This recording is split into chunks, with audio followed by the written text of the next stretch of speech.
रूपं साग्रजातं सहगण रघुनाथान्वितं तं सजीवं साद्वैतं सावधूतं परिजनसहितं कृष्ण चैतन्य देवं श्री राधा कृष्ण पादान् सहगण ललिता श्री विशाखान्वितांश्च हे कृष्णा करुणा सिन्धो दीनबन्धो जगत्पते गोपेशा गोपिका कान्ता राधा कान्ता नमोस्तुते तप्त कांचन गौरांगी राधे वृंदावनेश्वरी वृषभानुसुते देवी प्रणमामि हरिप्रिये वाञ्छाकल्पतरुभ्यश्च कृपा सिन्धुभ्य एव च पतितानां पावनेभ्यो वैष्णवेभ्यो नमो नमः।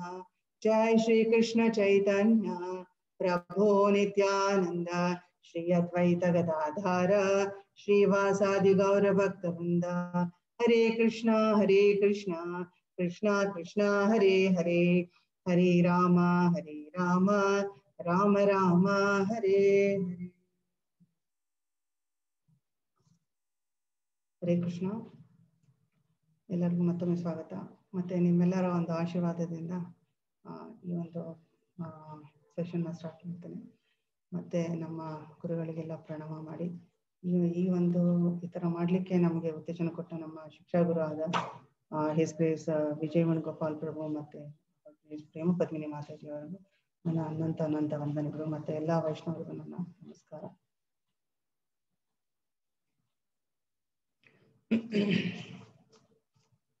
ನೀವು ನಿನ್ನೆ ನೋಡಿದ್ರಿ ಏನು ಈ ಒಂದು ತ್ರಿಗುಣಗಳು, ಈ ತ್ರಿಗುಣಗಳು ಹೇಗೆ ನಮ್ಮ ಮೇಲೆ ನಮಗೆ ಹೇಗೆ ಅದು ಎಫೆಕ್ಟ್ ಮಾಡುತ್ತೆ ಅಂತ. ಈ ಒಂದು ಕೊನೆಯ ಒಂದು ಶ್ಲೋಕದಲ್ಲಿ ಏನು ಹೇಳಿದೆ, ಬ್ರಹ್ಮಣೋ ಹಿ ಪ್ರತಿಷ್ಠಾ ಮಮೃತ ಸಾವ್ಯವ್ಯಸ್ಯ ಚ ಶಾಶ್ವತಸ್ಯ ಚ ಧರ್ಮಸ್ಯ ಸುಖಸೈಕಾಂತಿಕಸ್ಯ ಚ ಅಂತ. ಸೊ ಇದರಲ್ಲಿ ಕೊನೆಯಲ್ಲೇನು, ಇಂತಹ ಪ್ರಕ್ರಿಯೆಯನ್ನು ಅನುಸರಿಸುವುದರಿಂದ ಮನುಷ್ಯನು ಎಲ್ಲ ಐಹಿಕ ಚಟುವಟಿಕೆಗಳ ವಿಷಯದಲ್ಲಿ ಸಂಪೂರ್ಣವಾಗಿ ನಿರ್ಲಿಪ್ತನಾಗುತ್ತಾನೆ. ಹೀಗೆ ಬ್ರಹ್ಮಜ್ಯೋತಿಯಲ್ಲಿ ಅಥವಾ ಬ್ರಹ್ಮ ಪರಿಕಲ್ಪನೆಯ ವೈವಿಧ್ಯಗಳಲ್ಲಿ ನೆಲೆಯನ್ನು ಕಾಣಬಲ್ಲ ಗುಣದಲ್ಲಿ ದೇವೋತ್ತಮ ಪರಮ ಪುರುಷನಿಗೆ ಸಮನಾಗುತ್ತಾನೆ. ಸೊ ಇದು ಕಡೆಯದಾಗಿ ಹೇಳಿರುವಂತಹ ಒಂದು ಸೆಂಟೆನ್ಸ್. ಅಂದ್ರೆ ಈ ಗುಣಗಳ ಬಗ್ಗೆ ಹೇಳಿರೋದು. ನೀವು ಗುಣ ಅಂತಂದ್ರೆ ಪ್ರಕೃತಿಯ ತ್ರಿಗುಣಗಳು ಯಾವ್ಯಾವುದು, ಸತ್ವ ರಜಸ್ ತಮಸ್. ಸೊ ಈ ಗುಣ ಅಂದ್ರೆ ಏನು, ಒಂದು ಹಗ್ಗ ತರ. ನಾವು ಜಸ್ಟ್ ಒಂದು ರಿಕ್ಯಾಪ್ ಹೇಳ್ತಿದ್ದೀನಿ ಅಷ್ಟೇ. ಗುಣ ಅಂದ್ರೆ ಏನು, ಹಗ್ಗಗಳು. ಹಗ್ಗ ಅಂದ್ರೆ ನಮ್ಮನ್ನ ಬಂಧನಕ್ಕೆ ಒಳಗಾಕುವಂಥದ್ದು. ಈಗ ನೋಡ್ತಾ ಇದ್ದೀರಾ ಅಲ್ಲಿ ತ್ರಿಗುಣಗಳು ಹೇಗೆ ಒಂದು ಕಟ್ಪುತ್ಲಿ ಅಥವಾ ಏನ್ ಹೇಳ್ತಾರೆ ಅದು ಕೈಗೊಂಬೆ ಆಡಿಸ್ತಾರಲ್ಲ, ಹಾಗೆ ನಮ್ಗೆ ಆಡ್ಸತ್ತೆ ಅದು ಹಗ್ಗದಲ್ಲಿ ಕಟ್ಟಿ. ಸೊ ಅದನ್ನೆಲ್ಲ ಮೀರಿರೋನು ಯಾರು, ಕೃಷ್ಣ. ಈ ಗುಣಗಳಿಂದ ಆಚೆ ಇರೋನು ಯಾರು, ಕೃಷ್ಣ, ದೇವೋತ್ತಮ ಪರಮ ಪುರುಷ. ಈಗ ಈ ಗುಣ ಅನ್ನೋದು ಏನು, ಅದೊಂದು ಸೂಕ್ಷ್ಮ ಬಲ. ಅದು ಜಡವಸ್ತು ಮತ್ತು ಪ್ರಜ್ಞೆನ ಎರಡು ಪರಸ್ಪರ ಪ್ರಭಾವ ಬೀರಿದಾಗ ಅದೊಂದು ಆಕೃತಿ ತಗೊಳ್ಳೋದೇ ಯಾವುದು, ಸೂಕ್ಷ್ಮ ಬಲ. ಅದು ಸೂಕ್ಷ್ಮವಾಗಿರುತ್ತೆ. ನಾವೇನು ಅದನ್ನ ನಾವು ಅನುಭವಿಸ್ಬೋದು, ಸ್ಪರ್ಶ ಮಾಡ್ಲಿಕ್ಕಾಗಲ್ಲ. ಹೇಗೆ ಅಂದ್ರೆ ಇವಾಗ ಒಂದು ಚಿನ್ನದ ಗಣಿ ಇದೆ ಅಂತ ಇಟ್ಕೊಳ್ಳಿ, ಅದು ಕೆಳಗಡೆ ಇದೆ ಅಂದ್ರೆ ನಾವು ಅದನ್ನ ಕೆತ್ತಿ ಮಾಡಿ ಅದನ್ನ ಮೈನ್ಸ್ ಅಲ್ಲಿ ಅವ್ರು ಏನ್ ಮಾಡ್ತಾರೆ, ಅದನ್ನ ತೆಗಿತಾರೆ ಆಚೆಗೆ ಅಲ್ಲ. ಹಾಗೇನೆ ನಾವು ಇದೇ ಗುಣ, ಆದ್ರೆ ನಾವು ಅದನ್ನ ಒಳಗೆ ಹೋಗಿ ಅದನ್ನ ಅರ್ಥ ಮಾಡ್ಕೋಬೇಕು. ಸೂಕ್ಷ್ಮ, ಅದು ಸೂಕ್ಷ್ಮ ಬಲ ಅದು. ಸೊ ಇಲ್ಲಿ ತ್ರಿಗುಣಗಳಲ್ಲಿ ನಾವು ಹೇಳಿದಂತೆ ಮೂರು ಹೇಳಿದಂತೆ ಅದು ಅವರ ಒಂದು ಗುಣ ಹೇಗಿರುತ್ತೆ ಅಂತ. ಇಗ್ನೋರೆನ್ಸ್ ಅಲ್ಲಿ ಅಂದ್ರೆ ತಮೋ ಗುಣದಲ್ಲಿ ಅವರು ಯಾವ ತರ ವರ್ತಿಸ್ತಾರೆ ಅಂತ. ಅವರು ಏನಂದ್ರೆ ಸಮರ್ಥಿಸ್ಕೊಳ್ಳೋದು ಇಲ್ಲ, ಅಥವಾ ಅವರ ಒಂದು ಕ್ರಿಯೆನ ಸಮರ್ಥಿಸ್ಕೊಳ್ಳೋದಿಲ್ಲ ಮತ್ತೆ ಕ್ರಿಯೆನೂ ಮಾಡೋದಿಲ್ಲ. ಈ ರಜೋಗುಣದಲ್ಲಿ ಏನಾಗುತ್ತೆ, ಅವರು ಇದು ಸುಮ್ಮನೆ ಒಂದು ವೀಕ್ಷಕರ ತರ ನೋಡ್ತಾರೆ ಅಷ್ಟೇ. ಅಂದ್ರೆ ಒಂದು ಏನ್ ನಡೀತಾ ಇದೆಯೋ ಅದನ್ನ ಸುಮ್ಮನೆ ನೋಡ್ತಾರೆ. ಅಂದ್ರೆ ಮೊದಲು ಕ್ರಿಯೆ ಮಾಡಿಸ್ತಾರೆ, ಕ್ರಿಯೆ ಮಾಡಿ ಆಮೇಲೆ ಅದನ್ನ ಆ ಒಂದು ರಿಫ್ಲೆಕ್ಷನ್ ಅಥವಾ ಆ ಒಂದು ಸಮರ್ಥಿಸ್ತಾರೆ ಅದನ್ನಷ್ಟೇ. ಇವರು ಇದರಲ್ಲಿರೋರು ಯಾರು, ಸತ್ವಗುಣದಲ್ಲಿರೋರು ಮೊದಲು ಸಮರ್ಥಿಸ್ತಾರೆ, ಆಮೇಲೆ ಆ ಕ್ರಿಯೆ ಮಾಡ್ತಾರೆ. ಒಂದು ಸಣ್ಣ ಉದಾಹರಣೆ ಹೇಳ್ಬೇಕು ಅಂದ್ರೆ, ಇವಾಗ ಒಂದು ಮೂರು ಜನ ಬಸ್ಸಲ್ಲಿ ಹೋಗ್ತಾ ಇದ್ರೆ ತುಂಬಾ ಹೋಗ್ತಾ ಇರ್ತದೆ ಅದು ಬಸ್ಸು. ಆವಾಗ ಇದಕ್ಕಿದಂಗೆ ಬ್ರೇಕ್ ಹಾಕ್ತಾರೆ. ಏನಾಯ್ತು, ಆ ಬಸ್ಸು ಇವರು ಯಾವ್ಯಾವ ಜ್ಞಾನದಲ್ಲಿದ್ರು ಅವರು ಚಕ್ ಅಂತ ಎಚ್ಚರ, ಸಾಮಾನ್ಯ ಆಗಿ ಅಲ್ವಾ ಅದು, ಇದಕ್ಕಿದಂಗೆ ಜೋರಾಗಿ ಬ್ರೇಕ್ ಹಾಕ್ತಾ ನಾವು ಏನೋ ಎಚ್ಚರ ಆಗ್ತೀವಿ. ಸೊ ಹಂಗೆ ಎಚ್ಚರ ಆದಾಗ ಈ 3 ಜನದಲ್ಲಿ ಮೊದಲನೇವನಿಗೆ ಅನ್ಸುತ್ತೆ ಏನು ಇದು ಇಷ್ಟು ಹೊರಗಡೆ ನೋಡ್ತಾನೆ ಬಸ್ಸಿಂದ, ಇವು ಎಷ್ಟು ಸುಂದರವಾಗಿದೆ, ಹಸಿರಾಗಿದೆ, ನಾನು ಬುಕ್ ಓದ್ತಾ ಇರ್ತಾನೆ. ಸೊ ಅಲ್ಲಿ ಕೂತ್ಕೊಂಡು ನಾನು ಓದಿದ್ರೆ ಎಷ್ಟು ಚೆನ್ನಾಗಿರುತ್ತೆ, ಇನ್ನ ಚೆನ್ನಾಗಿ ನಾನು ಜ್ಞಾನ ಸಂಪಾದನೆ ಮಾಡ್ಬೋದು ಅನ್ನೋ ದೃಷ್ಟಿಯಲ್ಲಿ ಹೇಳ್ತಾನೆ. ಇನ್ನೊಬ್ಬ ಏನ್ ಹೇಳ್ತಾನೆ, ಇನ್ನು ಅವನ ಮೊಬೈಲ್ನಲ್ಲೋ ಏನೋ ನೋಡ್ತಾ ಇರ್ತಾನೆ ವಿಡಿಯೋ. ಸೊ ಅವನು ಅದನ್ನ ನೋಡ್ಬಿಟ್ಟು ಏನ್ ಹೇಳ್ತಾನೆ, ನಾನು ಒಂದೇನೋ ಯಾವ್ದೋ ಸಿನಿಮಾ ಹಾಡೋ ಏನೋ ನೋಡ್ತಿರ್ತಾನೆ. ಹೊರಗಡೆ ಇರುವಂತಹ ಆ ಒಂದು ಹಸಿರು ಎಲ್ಲ ನೋಡ್ಬಿಟ್ಟು, ಇಲ್ಲಿ ಹೋಗಿ ನಾನು ಈ ಗಾರ್ಡನ್ ಅಲ್ಲಿ ಹೋಗಿ ನಾನು ಹಾಡು ಹೇಳಿದ್ರೆ ಎಷ್ಟು ಚೆನ್ನಾಗಿರ್ತಾ ಇತ್ತು, ಈ ಒಂದು ಹಸಿರಲ್ಲಿ ನಾನು ತುಂಬಾ ಸಂತೋಷ ಪಡ್ತಾ ಇದ್ದೆ ಅಂತ ಅವನು ಅದನ್ನ ನೋಡಿ ಅವನು ಆತರ ಹೇಳ್ತಾನೆ. ಹಾಗೆ ಇವನು ಇದ್ರಲ್ಲಿ ತಮೋ ಗುಣದಲ್ಲಿರೋನು ಏನ್ ಮಾಡ್ತಾನೆ, ಚೆನ್ನಾಗಿ ನಿದ್ರೆ ಮಾಡ್ತಾ ಇರ್ತಾನೆ. ಸೊ ಅವನಿಗೆ ಆತರ ಇದಕ್ಕಿದಂಗೆ ಆತರ ಅಲ್ಲಾಡೋಗಿತ್ತು. ಅವನು ಎಚ್ಚರ ಆಗ್ಬಿಟ್ಟು, ಎಷ್ಟು ಚೆನ್ನಾಗಿದೆ, ಸುಂದರವಾಗಿದೆ ಹೊರಗಡೆ, ನಾನು ಹೋಗಲ್ಲಿ ನಿದ್ರೆ ಮಾಡಿದ್ರೆ ಎಷ್ಟು ಚೆನ್ನಾಗಿತ್ತು. ಸೊ ಒಬ್ರೊಬ್ರಿಗೂ ಇದೆಲ್ಲ ಯಾರು, ತಮಸ್ಸು ರಜೋಗುಣದಲ್ಲಿರೋನು ಮತ್ತೆ ಸತ್ವಗುಣದಲ್ಲಿರೋನು. ಸೊ ಇವರು ಎಲ್ಲಾರ್ದು ಅವರದೇ ಆದ ಒಂದು ಇದರಲ್ಲಿ ಪ್ರತಿಕ್ರಿಯೆ ತೋರಿಸ್ತಾರೆ ಅವರು. ಸೊ ಇವಾಗ ಇವರ ಗುಣಗಳು ಬಗ್ಗೆ ಇನ್ನೊಂದ್ ಸ್ವಲ್ಪ ಕ್ಲಿಯರ್ ಆಗಿ ಹೇಳ್ಬೇಕು ಅಂದ್ರೆ, ಸತ್ವಗುಣದಲ್ಲಿರೋರು ಒಂದು ಹಸು ತರ, ಅಂದ್ರೆ ಅವರು ಸದಾ ಸಂತೋಷವಾಗೂ ಇರ್ತಾರೆ, ಮತ್ತೆ ಧಾರ್ಮಿಕವಾಗೂ ಇರ್ತಾರೆ, ವೇದಾಂತ ಎಲ್ಲ ಕಲ್ತಿರ್ತಾರೆ. ಅವರು ಕೆಲವರೆಲ್ಲ ಇದು ಕವನ ಬರೆಯೋರು ಇರ್ತಾರೆ, ಹೀಗೆ. ಸೊ ಅವ್ರಿಗೆ ಒಟ್ನಲ್ಲಿ ದೇ ಆರ್ ನಾಲೆಜಬಲ್, ಅವರು ಚೆನ್ನಾಗಿ ಜ್ಞಾನ ಇರುತ್ತೆ. ಮತ್ತೆ ಅವರು ಈ ಒಂದು ಆತ್ಮ ಅಂದ್ರೇನು, ದೇಹ ಅಂದ್ರೇನು ಅಲ್ಲಿವರೆಗೂ ಹೋಗಿರಲ್ಲ. ಸೊ ಜೀವನ ಏನು, ಅದ್ರ ಗುರಿ ಏನು, ಅದ್ರ ಬಗ್ಗೆ ಅವ್ರಿಗೇನು ಒಂದು ಕ್ಲಾರಿಟಿ ಆಫ್ ಥಾಟ್ ಇರುತ್ತೆ ಅಷ್ಟೇ, ಸ್ಪಷ್ಟತೆ, ಕಲ್ಪನೆ ಬಗ್ಗೆ ಏನ್ ಕಲ್ಪನೆ ಮಾಡ್ಕೊಂಡಿರ್ತೀವೋ ಅದ್ರ ಬಗ್ಗೆ ಒಂದು ಸ್ಪಷ್ಟತೆ ಇರುತ್ತೆ. ಅವ್ರಿಗೆ ಜ್ಞಾನ ಮತ್ತೆ ಸಂತೋಷ ಸಿಗುತ್ತೆ ಯಾರಿಗೆ, ಸತ್ವಗುಣದಲ್ಲಿರೋರು. ಈ ತಮೋಗುಣದಲ್ಲಿರೋರು ಅವ್ರಿಗೆ ಉದಾಹರಣೆ ಕೊಡ್ಬೇಕು ಅಂದ್ರೆ ಒಂದು ಸಿಂಹ. ಸೊ ಅದ್ರಲ್ಲೂ ಏನೋ ಯಾರು ತುಂಬಾ ಇನ್ನೊಬ್ಬರನ್ನ ಪ್ರಭುತ್ವ ಮಾಡೋರು, ಅಂದ್ರೆ ಬಾಸ್ ತರ ಆಡೋರು. ಮತ್ತೆ ಅವರಲ್ಲಿ ಸ್ವಲ್ಪ ಲೀಡರ್ಶಿಪ್ ಕ್ವಾಲಿಟೀಸ್ ಎಲ್ಲ ಇರುತ್ತೆ, ಸ್ವಲ್ಪ ಅಗ್ರೆಸಿವ್ ಆಗಿರ್ತಾರೆ, ಮತ್ತೆ ಸದಾ ಆಕ್ಟಿವ್ ಆಗಿರ್ತಾರೆ, ತುಂಬಾ ಆಕ್ಟಿವ್ ಆಗಿರ್ತಾರೆ. ಮತ್ತೆ ಅವ್ರು ಮೇಲ್ ಬರ್ಬೇಕು ಅಂದ್ರೆ ಇನ್ನೊಬ್ಬರನ್ನ ತುಳಿದು ಬೇಕಾದ್ರೂ ಮೇಲ್ ಬರುವಂತಹ ವ್ಯಕ್ತಿತ್ವ ಹೊಂದಿರ್ತಾರೆ ತಮೋಗುಣದಲ್ಲಿ ಇರೋರು. ಮತ್ತೆ ಅವ್ರಿಗೆ ತುಂಬಾ ಹಣ ಸಂಪಾದನೆ ಮಾಡ್ಬೇಕು, ದೊಡ್ಡವನಾಗ್ಬೇಕು, ತುಂಬಾ ಆಂಬಿಷಿಯಸ್, ತುಂಬಾ ಇದಾಗಿರ್ತಾರೆ ಅವರು. ಸೊ ಈ ತಮೋಗುಣದಲ್ಲಿರೋರೇನು ಮೂರ್ಖರವರು. ಸೊ ಅಲ್ಲಿ ಆಕ್ಟಿವ್ ಆಗಿದ್ರೆ ಇವನು ತಮೋಗುಣದಲ್ಲಿರೋರು ಮೂರ್ಖರು, ಅವರು ಇಲ್ಯೂಷನ್ ಅಂದ್ರೆ ಮಾಯದಲ್ಲಿರ್ತಾರೆ, ಸದಾ ಮಲ್ಗಿರೋದು, ಇಲ್ಲ ಸದಾ ಅಳ್ತಾ ಇರೋದು, ಅಥವಾ ಒಟ್ಟಿನಲ್ಲಿ ಏನೋ ಪ್ರಾಬ್ಲಮ್ ಬಗ್ಗೆ ತುಂಬಾ ಯೋಚನೆ ಮಾಡುವಂತಹದ್ದು, ಹೀಗೆ ಇರ್ತಾರೆ. ಮತ್ತೆ ಕೆಲವ್ರಿಗೆ ತೀರಾ ತಡ್ಕೊಳಕ್ ಆಗಿಲ್ಲ, ಪ್ರಾಬ್ಲಮ್ ಅದು ಇದು ಅಂದ್ರೆ ಅವ್ರಿಗೆ ಸೂಸೈಡ್ ಮಾಡ್ಕೊಳ್ಳೋ ಅಷ್ಟು ಥಾಟ್ಸ್ ಕೂಡ ಅವ್ರಿಗೆ ಆ ಒಂದು ಇದು ಯೋಚನೆ ಕೂಡ ಬರ್ತಾ ಇರುತ್ತೆ. ಸೊ ಅವ್ರು ಏನೋ ಒಂದು ಇನಿಷಿಯೇಟಿವ್ ತಗೊಳಲ್ಲ, ಏನೋ ನಾನು ಈ ತರ ಮಾಡ್ಬೇಕು ಅನ್ನೋ ಒಂದು. ಮತ್ತೆ ಇದಕ್ಕೆ ಒಂದು ಉದಾಹರಣೆ ಏನ್ ಕೊಟ್ಟಿದ್ದಾರೆ ಅಂದ್ರೆ ನರಿಯ ಒಂದು ಉದಾಹರಣೆ, ಒಂದು ಇಗ್ನೋರೆನ್ಸ್. ಸೊ ಈ ತರ ಈ 3 ಗುಣಗಳನ್ನ ನಾವು ದಾಟಬೇಕು. ಸೊ ಈ ಗುಣಗಳು ಆಕ್ಚುಲ್ ಆಗಿ ಒಂದು ಲೆವೆಲ್ಗೆ ನಮ್ಗೆ ಇದು 3 ಗುಣಗಳು ಬೇಕು. ಇದು ಆಸ್ ಇಟ್ ಈಸ್ ನಮ್ಗೆ ಇದು ಕೆಟ್ಟದಲ್ಲ, ಆದ್ರೆ ನಾವು ಇದನ್ನ ಮಿತಿ ಮೀರಿ ಬಳಕೆ ಮಾಡಿದಾಗ ಈ ಒಂದು ಗುಣಗಳನ್ನ ಅದು ನಮ್ಮನ್ನ ಕಟ್ಟಾಕತ್ತೆ ಅಂದ್ರೆ ಹಗ್ಗದಲ್ಲಿ ಕಟ್ಟಾಕತ್ತೆ. ಅದಕ್ಕೆ ಸತ್ವಗುಣ ಯಾವುದು, ಚಿನ್ನದ ಸರಪಳಿ, ರಜೋಗುಣ ಬೆಳ್ಳಿಯ ಸರಪಳಿ, ತಮೋಗುಣ ಬಂದು ಇದು ಕಬ್ಬಣ. ಸರಪಳಿ ಯಾವುದೇ ಆಗಿದ್ರು ಕೂಡ ಅದರ ಎಫೆಕ್ಟ್ ಏನಿರುತ್ತೆ, ನಮ್ಗೆ ಅದು ಬಂಧನ ಒಳಗ್ ಮಾಡುತ್ತೆ. ಸೊ ನಾವು ಇದ್ರ ಬಗ್ಗೆ ಇದನ್ನಿಷ್ಟು ನಿಮ್ಗೆ ಹಿಂದಿನ ಅಧ್ಯಾಯದಲ್ಲಿ ಇದಿಷ್ಟು ಕಲ್ತಿದ್ರ.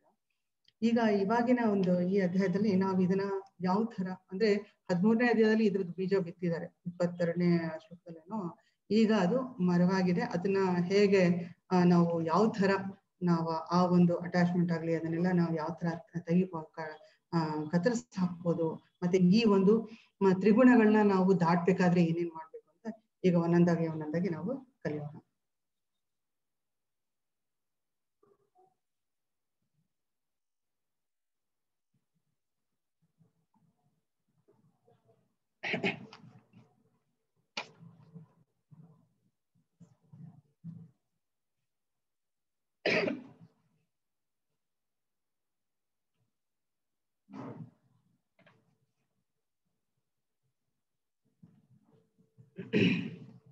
ಸೊ ಈಗ ಮೊದಲನೇ ಅಧ್ಯಾಯದಲ್ಲಿ ಭಗವಂತ ಏನ್ ಹೇಳ್ತಾನೆ, ದೇವೋತ್ತಮ ಪರಮ ಪುರುಷನು ಹೀಗೆ ಹೇಳಿದ, ಬೇರುಗಳು ಮೇಲಿರುವ ಮತ್ತು ರೆಂಬೆಗಳು ಕೆಳಗಿರುವ ಅವಿನಾಶಿಯಾದ ಅಶ್ವತ್ಥ ವೃಕ್ಷ ಹೊಂದಿದೆ, ಅದರ ಎಲೆಗಳ ವೇದ ಮಂತ್ರಗಳು ಎಂದು ಹೇಳುತ್ತಾರೆ. ಸೊ ಈಗ ಇಲ್ಲಿ ಏನು ಒಂದು ಮರ, ಅಶ್ವತ್ಥ ಮರದ ಒಂದು ಇಲ್ಲಿ ಹೋಲಿಕೆ ಮಾಡ್ತಾ ಇದ್ದಾರೆ. ಈ ಅಶ್ವತ್ಥ ಮರ ಒರಿಜಿನಲ್ ಅಂದ್ರೆ ಒರಿಜಿನಲ್ ಮರ ಎಲ್ಲಿದೆ, ಇದ್ರಲ್ಲಿದೆ, ಏನೋ ಆಧ್ಯಾತ್ಮಿಕ ಪ್ರಪಂಚದಲ್ಲಿದೆ. ಅದರ ಒಂದು ನೆರಳು, ಅದರ ಉಲ್ಟಾ ಅದರದ್ದು ಇದು ಅಲ್ಲಿ ಸೀದಾ ಇದ್ರೆ ಇಲ್ಲಿ ಉಲ್ಟಾ ಇದೆ ಅದು. ಸೊ ಇದು ಆ ಒಂದು ಇದ್ರ ಬಗ್ಗೆ ಹೇಳ್ತಾ ಇದ್ದಾರೆ ಇಲ್ಲಿ. ದೇವೋತ್ತಮ ಪರಮ ಪುರುಷ ಏನ್ ಹೇಳ್ತಾನೆ, ಬೇರುಗಳು ಮೇಲಿರುವ ಮತ್ತು ರೆಂಬೆಗಳು ಕೆಳಗಿರುವ, ನೀವು ನೋಡಿದಿರಲ್ಲ ಆಲದ ಮರ ಹೇಗಿರುತ್ತೆ ಅಂತ, ಅದು. ಸೊ ಅದು ಅವಿನಾಶಿಯಾದ ಆ ಎಲೆ, ಅದರಲ್ಲಿ ಎಲೆಗಳೆಲ್ಲ ವೇದ ಮಂತ್ರಗಳು. ಅದೆಲ್ಲ ಒಂದೊಂದು ಅದರದ್ದು ಪಾರ್ಟ್ಸ್, ಒಂದೊಂದೇ ಪಾರ್ಟ್ಸ್ ಹೇಳ್ತಾ ಇದ್ದಾರೆ. ಸೊ ಅದು ವೇದ ಮಂತ್ರಗಳು ಅಂತ. ಈ ಮರವನ್ನು ತಿಳಿದವರು ವೇದಗಳನ್ನು ತಿಳಿದವನು. ಸೊ ಈ ಮರದ ಬಗ್ಗೆ ನಾವು ತಿಳ್ಕೊಂಡ್ರೆ ನಾವು ವೇದಗಳನ್ನ ತಿಳ್ಕೊಂಡ ಹಾಗೆ ಅಂತ ಹೇಳ್ತಾ ಇದ್ದಾರೆ. ಇದು ಐಹಿಕ ಜಗತ್ತಿನಲ್ಲಿ ಸಿಕ್ಕಿ ಬೀಳುವುದನ್ನು ಇಲ್ಲಿ ಅಶ್ವತ್ಥ ವೃಕ್ಷಕ್ಕೆ ಹೋಲಿಸಿದೆ. ನಾವು ಯಾವಾಗ ಈ ಒಂದು ಐಹಿಕ ಜಗತ್ತಿಗೆ ನಾವು ಸಿಕ್ಕಾಕೊಳ್ತೀವೋ ಅದನ್ನ ಈ ಒಂದು ಅಶ್ವತ್ಥ ವೃಕ್ಷಕ್ಕೆ ಅವರು ಹೋಲಿಸಿದ್ದಾರೆ. ಸೊ ಇಲ್ಲಿ ಮತ್ತೊಂದು ಏನ್ ಹೇಳ್ತಾ ಇದ್ದಾರೆ ಅಂತಂದ್ರೆ, ಈ ಮರದಲ್ಲಿ ಕೊಂಬೆಗಳೆಲ್ಲ ಇದೆಯಲ್ಲ, ಆ ಕೊಂಬೆಗಳು ನಮ್ಮ ಇಂದ್ರಿಯಗಳು ಅಂತ. ಮತ್ತೆ ಅದರದ ಟಿಪ್ ಅಥವಾ ಅದರದ್ದು ತುದಿ ಇದೆಯಲ್ಲ, ಅದು ಒಂದು ಇಂದ್ರಿಯ ಆಬ್ಜೆಕ್ಟ್ ಆಫ್ ದ ಸೆನ್ಸಸ್ ಅಂತ, ಅಥವಾ ಇಂದ್ರಿಯ ವಸ್ತುಗಳು ಅಂತ. ಸೊ ಈಗ ಇದು ಬದ್ಧಾತ್ಮನ ಏನ್ ಮಾಡ್ತಾನೆ, ಒಂದು ಕೊಂಬೆಯಿಂದ ಇನ್ನೊಂದು ಕೊಂಬೆಗೆ, ಮತ್ತೊಂದು ಕೊಂಬೆಗೆ ಹಾರ್ತಾ ಇರ್ತಾನೆ. ಮತ್ತೆ ಇದು ನಮಗೆ ಒಂದು ಇದಕ್ಕೆ ಏನ್ ಕೊಡ್ತಾರೆ ಅಂದ್ರೆ, ಒಂದು ನದಿ ಪಕ್ಕ ಈ ಮರ ಇದೆ, ಆ ಮರದ ಒಂದು ನೆರಳು ಬಿದ್ದಾಗ ಕೆಳಗಡೆ, ಆಗ ಅದ್ರದ್ದು ನಮ್ಗೆ ಪ್ರತಿಬಿಂಬ ಕಾಣಿಸುತ್ತೆ. ಸೊ ಹಾಗೇನೆ ನಾವು ಈ ಒಂದು ಆಧ್ಯಾತ್ಮಿಕ ಪ್ರಪಂಚದಲ್ಲಿ ಇದರ ಮರ ಇದೆ, ಅದರದ್ದು ಪ್ರತಿಬಿಂಬ ನಮ್ಗೆ, ಅದ್ರದ್ದು ಪ್ರತಿಬಿಂಬ ಇದ್ದಾಗ ಅದು ಉಲ್ಟಾನೆ ಕಾಣಿಸುತ್ತಲ್ಲ, ಆ ತರ ಉಲ್ಟಾ ಇದೆ ಅಂತ ಹೇಳ್ತಾ ಇದ್ದಾರೆ. ಮತ್ತೆ ಈ ನದಿ ಇದೆಯಲ್ಲ, ಆ ನದಿ ಏನು ಅಂತಂದ್ರೆ, ಆ ನೀರೇನು ಅಂದ್ರೆ ನಮ್ಮ ಡಿಸೈರ್, ಅಂದ್ರೆ ನಮಗೆ ಆಸೆಗಳು, ಅದು ನಮ್ಮ ಭೌತಿಕ ಆಸೆಗಳು ಆ ನೀರು. ಸೊ ಇದಿಷ್ಟಿದೆ. ಮತ್ತೆ ಇದನ್ನ ದಾಟಿದ್ರೆ ನಾವು ಈ ಒಂದು ಅಶ್ವತ್ಥ ವೃಕ್ಷ ದಾಟಿದ್ರೆ ಮೇಲೆ ನಾವು ಯಾರಿದ್ದಾರೆ, ರಾಧಾಕೃಷ್ಣ ಅವರನ್ನ ನಾವು ತಲುಪಬಹುದು. ಮತ್ತೆ ಇದರ ಬುಡ ಎಲ್ಲಿದೆ ಅಂತ ಹೋದಾಗ ಅದು ಹುಡುಕ್ತಾ ಹೋಗ್ಬೇಕು. ಮತ್ತೆ ಇದು ಒಂದಕ್ಕೊಂದು, ಈ ಕೊಂಬೆಗಳೆಲ್ಲ ಒಂದಕ್ಕೊಂದು ಸೇರ್ಕೊಂಡ್ಬಿಟ್ಟಿದೆ. ಸೊ ನಾವ್ ಈ ಭೌತಿಕ ಪ್ರಪಂಚದಲ್ಲಿ ನಾವ್ ಹೇಗೆ ಸಿಕ್ಕಾಕೊಂಡ್ಬಿಟ್ಟಿರ್ತೀವಲ್ಲ, ಆ ತರ ನಮ್ಗೆ ಯಾವ ಮರ ಎಲ್ಲಿಂದ ಸ್ಟಾರ್ಟ್ ಆಗ್ತಾ ಇದೆ, ಇದ್ರದ್ದು ಬುಡ ಎಲ್ಲಿದೆ, ಯಾವ್ದು ಫಸ್ಟ್ ಶುರುವಾಗಿರೋದು ಮರ, ಯಾವ ಕೊಂಬೆ ಎಲ್ಲಿ, ಏನೂ ಗೊತ್ತಾಗಲ್ಲ ನಮ್ಗೆ. ಅಷ್ಟು ಒಂದಕ್ಕೊಂದು ಸುತ್ಕೊಂಡ್ಬಿಟ್ಟಿದೆ. ಸೊ ಅದಕ್ಕೆ ಮರವು ಅನೇಕ ಶಾಖೆಗಳು ಮತ್ತು ಕಾಂಡಗಳನ್ನು ಹೊಂದಿದೆ, ಸಂಕೀರ್ಣ ಮತ್ತು ಹೆಣೆದುಕೊಂಡಿದೆ. ಅದರ ಆರಂಭ ಅಥವಾ ಅಂತ್ಯವನ್ನು ನೋಡಲು ಸಾಧ್ಯವಿಲ್ಲ. ಈ ಮರದ ಮೇಲೆ ಇರುವ ಆತ್ಮವು ಸಿಲುಕಿ ಕೊಂಬೆಯಿಂದ ಕೊಂಬೆಗೆ ಹಾರುತ್ತದೆ. ಕೊಂಬೆಯಿಂದ ಕೊಂಬೆಗೆ ಹಾರೋದು ಅಂದ್ರೆ ಏನು, ಒಂದು ದೇಹದಿಂದ ಇನ್ನೊಂದು ದೇಹನ ಪಡೆಯುತ್ತೆ ಅಂತ. ಅದರ ಹಣ್ಣುಗಳು ಮತ್ತು ಹಣ್ಣುಗಳ ಅಭಿರುಚಿಯಿಂದ ಆಕರ್ಷಿತವಾಗಿದೆ. Next slide please. ಸೊ ಈ ತರ ಇಲ್ಲಿ ಹೇಳ್ತಾ ಇದ್ದಾರೆ. ಇಲ್ಲಿ ಆಮೇಲೆ ಇನ್ನೊಂದು ಏನ್ ಹೇಳ್ತಾರೆ ಅಂದ್ರೆ, ಐಹಿಕ ಜಗತ್ತಿನ ವೃಕ್ಷವು ಆಧ್ಯಾತ್ಮಿಕ ಜಗತ್ತಿನ ನಿಜವಾದ ವೃಕ್ಷದ ಪ್ರತಿಬಿಂಬ ಮಾತ್ರ. ಆಗ್ಲೇ ಹೇಳೋದಲ್ಲ ಅದು. ಈ ಪ್ರತಿಬಿಂಬಿತ ಐಹಿಕ ಬೆಳಕಿನಲ್ಲಿ ನೆಲೆಯಾಗುವುದಕ್ಕೆ ಆಸೆಯೇ ಕಾರಣ. ಸೊ ನಮ್ಗೆ ಈ ನೀರ್ ಎಲ್ಲಿವರೆಗೂ ಇರುತ್ತೋ ಅಲ್ಲಿವರೆಗೂ ಅದ್ರದ್ದು ಪ್ರತಿಬಿಂಬ ಬೀಳ್ತಾ ಇರುತ್ತೆ. ನೀರು ಅಂದ್ಮೇಲೆ ನೀರಿನ ಒಂದು ಯಾವ್ದಕ್ಕೆ ಹೋಲಿಕೆ ಮಾಡಿದ್ದಾರೆ, ಆಸೆಗೆ. ಸೊ ನಮ್ಗೆ ಎಲ್ಲಿವರೆಗೂ ಆಸೆ ಇರುತ್ತೋ, ಅದು ಬೇಕು ಇದು ಬೇಕು, ಅಲ್ಲಿವರೆಗೂ ನಮ್ಗೆ ಅದು ಪ್ರತಿಬಿಂಬ ಬೀಳ್ತಾ ಇರುತ್ತೆ. ನೀರಿಲ್ಲ ಅಂದ್ರೆ ಮರದ ಪ್ರತಿಬಿಂಬ ಯಾವ್ದ್ರ ಮೇಲೆ ಬೀಳುತ್ತೆ, ಆಸೆನೇ ಇಲ್ಲ ಅಂದಾಗ ಪ್ರತಿಬಿಂಬ ಬೀಳೋದಿಲ್ಲ. ಅದನ್ನೇ ಹೇಳ್ತಾ ಇದ್ದೇನೆ. ಸೊ ಈ ಪ್ರತಿಬಿಂಬಿತ ಐಹಿಕ ಬೆಳಕಿನಲ್ಲಿ ನೆಲೆಯಾಗುವುದಕ್ಕೆ ಆಸೆಯೇ ಕಾರಣ. ಈ ಐಹಿಕ ಅಸ್ತಿತ್ವದಿಂದ ಹೊರಕ್ಕೆ ಹೋಗಲು ಬಯಸುವವನು ವಿಶ್ಲೇಷಣಾತ್ಮಕ ಅಧ್ಯಯನದಿಂದ ಈ ವೃಕ್ಷವನ್ನು ಸಂಪೂರ್ಣವಾಗಿ ತಿಳಿದುಕೊಳ್ಳಬಹುದು. ಆಗ ಅವನು ಅದರೊಡನೆ ತನ್ನ ಸಂಬಂಧವನ್ನು ಕಳೆದುಕೊಳ್ಳಬಹುದು. ಸೊ ಇದರಲ್ಲಿ ಕೊನೆಗೆ ಈ ಒಂದು ಶ್ಲೋಕದಲ್ಲಿ ಕೊನೆಯಲ್ಲಿ ಏನ್ ಹೇಳ್ತಾರೆ ಅಂದ್ರೆ, ದೇವೋತ್ತಮ ಪುರುಷನೇ ತಿಳಿಸ್ಕೊಡುವಂತೆ ಈ ಪ್ರತಿಬಿಂಬವಾದ ಮರವನ್ನು ಕಡಿದು ಹಾಕಿ ಆಧ್ಯಾತ್ಮಿಕ ಜಗತ್ತಿನ ನಿಜವಾದ ಮರವನ್ನು ಪಡೆಯುವುದು ಒಂದು ವೇದಗಳ ಉದ್ದೇಶ. ಸೊ ನಮ್ಗೆ ಜ್ಞಾನ ಸಿಕ್ಕಾಗ ಏನಾಗುತ್ತೆ, ನಮ್ಗೆ ಇದರಿಂದ ಈ ಒಂದು ಈ ಒಂದು ಭೌತಿಕ ಪ್ರಪಂಚದಿಂದ ನಾವು ಯಾವ ತರ ಇದರಿಂದ ಬಿಟ್ಟು ಹೋಗ್ಬೋದು ಅನ್ನೋದು ನಮ್ಗೆ ಚೆನ್ನಾಗಿ ಗೊತ್ತಾಗುತ್ತೆ. ಮತ್ತೆ ಈಗ ಆ ಪ್ರತಿಬಿಂಬ ಹೇಳುತ್ತಲ್ಲ, ನಮ್ಮ ಆಸೆಗಳ ಎಲ್ಲಿವರೆಗೂ ಅಂದ್ರೆ ನಾವು ಸಂತೋಷನ ಹುಡುಕ್ತಾ ಇದ್ದೀವಿ. ಆತರ ನೋಡಕ್ಕೆ ಅಲ್ಲಿರುತ್ತೆ ಪ್ರತಿಬಿಂಬ, ಆದ್ರೆ ಅಲ್ಲಿರಲ್ಲ. ಸೊ ಆ ಪ್ರತಿಬಿಂಬದಲ್ಲಿ ನಮ್ಗೆ ಒರಿಜಿನಾಲಿಟಿ ಹೆಂಗ್ ಕಾಣಕ್ ಸಾಧ್ಯ ಆಗಲ್ಲ. ಸೊ ಹೆಂಗ್ ಒಂದು ಉದಾಹರಣೆ ಹೇಳ್ಬೇಕಂದ್ರೆ, ಒಂದ್ಸರಿ ಒಬ್ಬ ರಾಜನ ಹೆಂಡತಿ ರಾಣಿ ಸ್ನಾನಕ್ಕೆ ಅಂತ ಹೋಗಿರ್ತಾಳೆ. ಆಗ ಅವಳು ಒಡವೆ ಮತ್ತೆ ಬಟ್ಟೆ ಎಲ್ಲ ದಡದಲ್ಲಿ ಇಟ್ಟು ಹೋಗಿದ್ದಾಗ ಮತ್ತೆ ಅವಳು ಎಲ್ಲ ಮುಗಿಸಿ ಬಂದ ಮೇಲೆ ಅವಳು ನೋಡ್ತಾಳೆ, ಒಡವೆನೇ ಇರಲ್ಲ. ಅವಳ ಒಂದು ನೆಕ್ಲೆಸ್ ಇರುತ್ತೆ, ಅದು ಕಳೆದು ಹೋಗಿರುತ್ತೆ. ಎಲ್ಲಾ ಕಡೆ ಅವಳು ರಾಜನ್ಗೆ ಹೇಳ್ತಾಳೆ, ಈ ತರ ನೋಡು, ನೀ ಅಷ್ಟು ಪ್ರೀತಿಯಿಂದ ಕೊಟ್ಟಿದ್ದ ಒಂದು ನೆಕ್ಲೆಸ್ ನಂದು ಕಳೆದು ಹೋಗಿದೆ, ಈ ತರ ಹಿಂಗಾಗೋಯ್ತು ಅಂತ ಹೇಳ್ತಾಳೆ. ಆಗ ಅವನು ಎಲ್ಲಾ ಕಡೆ ಅದನ್ನ ಕಳಿಸ್ತಾನೆ. ಡಂಗೋರ ಸಾರ್ತಾರೆ ಎಲ್ಲಾ ಕಡೆ, ಈ ತರ ರಾಣಿಯದು ಕಳೆದೋಗಿದೆ, ಯಾರು ತಂದು ಕೊಡ್ತಾರೋ ಅವ್ರಿಗೆ ಬಹುಮಾನ ಅಂತ. ಸೊ ಒಬ್ಬ ವ್ಯಕ್ತಿ ಏನ್ ಮಾಡ್ತಾನೆ, ಎಲ್ಲಾ ಕಡೆ ಹುಡುಕಿ ಇದೇ ಒಂದು ಪಾಂಡ್ ಹತ್ರ ಬರ್ತಾನೆ. ಆಗ ನೀರಲ್ಲಿ ಅವನು ಮೇಲೆ ಹತ್ತಿ ನೋಡ್ತಾನೆ, ಎಲ್ಲಿ ನೋಡ್ಬೋದು, ನೀರಲ್ಲಿ ಎಲ್ಲಿ ಸಿಗ್ಬೋದು, ನೀರಲ್ಲಿ ಏನಾರು ಹೋಗಿದೆ ಅಂತ. ಆಗ ಅಲ್ಲಿ ಕಾಣಿಸುತ್ತೆ ಅವನಿಗೆ. ಕಾಣಿಸಿದ ತಕ್ಷಣ ತಿರ್ಗಾ ಅಲ್ಲಿ ಹೋಗ್ಬಿಟ್ಟು ಆ ಒಂದು ಸರನ ಸಿಗ್ಬೋದು, ಒಂದು ನನಗೆ ಒಂದು ಬಹುಮಾನ ಸಿಗುತ್ತಲ್ಲ ಅನ್ನೋ ಅನಸಿಗೆ ಹೋಗ್ತಾನೆ. ಅಲ್ಲಿಗೆ ಹೋದ್ರೆ ಅಲ್ಲಿ ಇರೋದೇ ಇಲ್ಲ. ತಿರ್ಗಾ ಮೇಲೆ ಹತ್ತಿ ನೋಡ್ತಾನೆ, ಅಲ್ಲಿ ಕಾಣಿಸ್ತಾ ಇರತ್ತೆ. ಸೊ ಈ ತರ ತುಂಬಾ ಸರಿ ಮಾಡ್ತಾರೆ. ಇದನ್ನ ಒಬ್ರು ಮುನಿಗಳು ನೋಡ್ತಾರೆ, ಏನ್ ಮಾಡ್ತಾ ಇದೆಯಪ್ಪ, ಈ ತರ ಕೆಳಗಡೆ ಇಳಿದು ಹೋಗೋದು ಮಾಡೋದು ಹುಡುಕ್ತಾನೆ ಇದೆಯಲ್ಲ, ಏನ್ ಹುಡುಕ್ತಾ ಇದೆಯಾ, ಏನ್ ಬೇಕು ನಿಮ್ಗೆ? ಹೇಳ್ತೀನಿ, ಆದ್ರೆ ಅದ್ರಲ್ಲಿ ನನ್ಗೆ ಪಾಲ್ ಕೇಳ್ಬಾರ್ದು. ಆಯ್ತು ಹೇಳು ಅಂತ ಹೇಳಿದ್ರೆ, ಈ ತರ ಹಿಂಗಾಗಿದೆ, ನಾನು ಹುಡುಕ್ತಾ ಇದ್ದೀನಿ, ನಾನು ಸರನ ಹುಡುಕ್ತಾ ಇದ್ದೀನಿ ಅಂತ. ಆಗ ಒಂದ್ ನಿಮಿಷಕ್ಕೆ ಅವ್ರು ಏನ್ ಮಾಡ್ತಾರೆ, ಋಷಿಗಳು ಮೇಲೆ ಹತ್ತಿ ಅವನಿಗೆ ತೆಗೆದು ಕೊಡ್ತಾರ. ಅದು ಆಕ್ಚುಲಿ ಅದು ಮೇಲಿನ ಬ್ರಾಂಚ್ ಅಲ್ಲಿ ಅದು ಶಕದಲ್ಲಿ ನೇತಾಡ್ತಾ ಇರುತ್ತೆ. ಅದ್ರದ್ದು ಪ್ರತಿಬಿಂಬ ಅವನಿಗೆ ಕಾಣಿಸ್ತಾ ಇರುತ್ತೆ. ಬಟ್ ಅವನು ಅಲ್ಲಿ ಇರುತ್ತೆ, ಅದು ಮರದ ಮೇಲೆ ಇರುತ್ತೆ, ಅವನು ಹೋಗಿ ಕೆಳಗೆ ಹುಡುಕ್ತಾನೆ. ಸೊ ಈ ತರ ನಾವು ಈ ಒಂದು ಭೌತಿಕ ಪ್ರಪಂಚದಲ್ಲಿ ನಾವು ಹುಡುಕಾಟದಲ್ಲಿ ಇರ್ತೀವಿ, ನಮ್ಗೆ ಅದು ಸಿಗಲ್ಲ, ನಾವು ದುಃಖ ಆಗುತ್ತೆ ನಮ್ಗೆ. ನೆಕ್ಸ್ಟ್ ಎರಡನೇದಕ್ಕೆ ಹೋಗೋಣ. ಈ ಮರದ ಬೇರುಗಳು ಕೆಳಮುಖವಾಗಿಯೂ ಮೇಲ್ಮುಖವಾಗಿಯೂ ಹರಡಿಕೊಂಡಿದೆ. ಐಹಿಕ ಪ್ರಕೃತಿಯ ಗುಣತ್ರಯಗಳು ಅದನ್ನು ಪೋಷಿಸುತ್ತದೆ. ಇಂದ್ರಿಯಗಳ ವಸ್ತುಗಳ ಇದರ ಕುಡಿಗಳು. ಸೊ ಆವಾಗಲೇ ಹೇಳಿದ್ನಲ್ಲ, ಇಂದ್ರಿಯ ವಸ್ತುಗಳು ಇದರ ಕುಡಿಗಳು.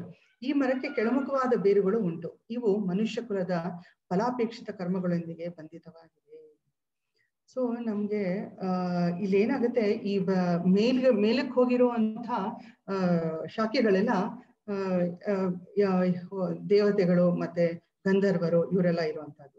ಕೆಳಗಿನ ಶಾಖೆ ಕೆಳಭಾಗದಲ್ಲಿ ಇರೋರೆಲ್ಲ ಮನುಷ್ಯರು, ಪ್ರಾಣಿಗಳು, ಕುದುರೆಗಳು, ಹಸುಗಳು, ನಾಯಿಗಳು, ಬೆಕ್ಕುಗಳು. ಈ ಇರೋದು ಅಶ್ವತ್ಥ ವೃಕ್ಷದ ವರ್ಣನೆಯನ್ನು ಇಲ್ಲಿ ಇನ್ನಷ್ಟು ವಿವರಿಸಲಾಗಿದೆ.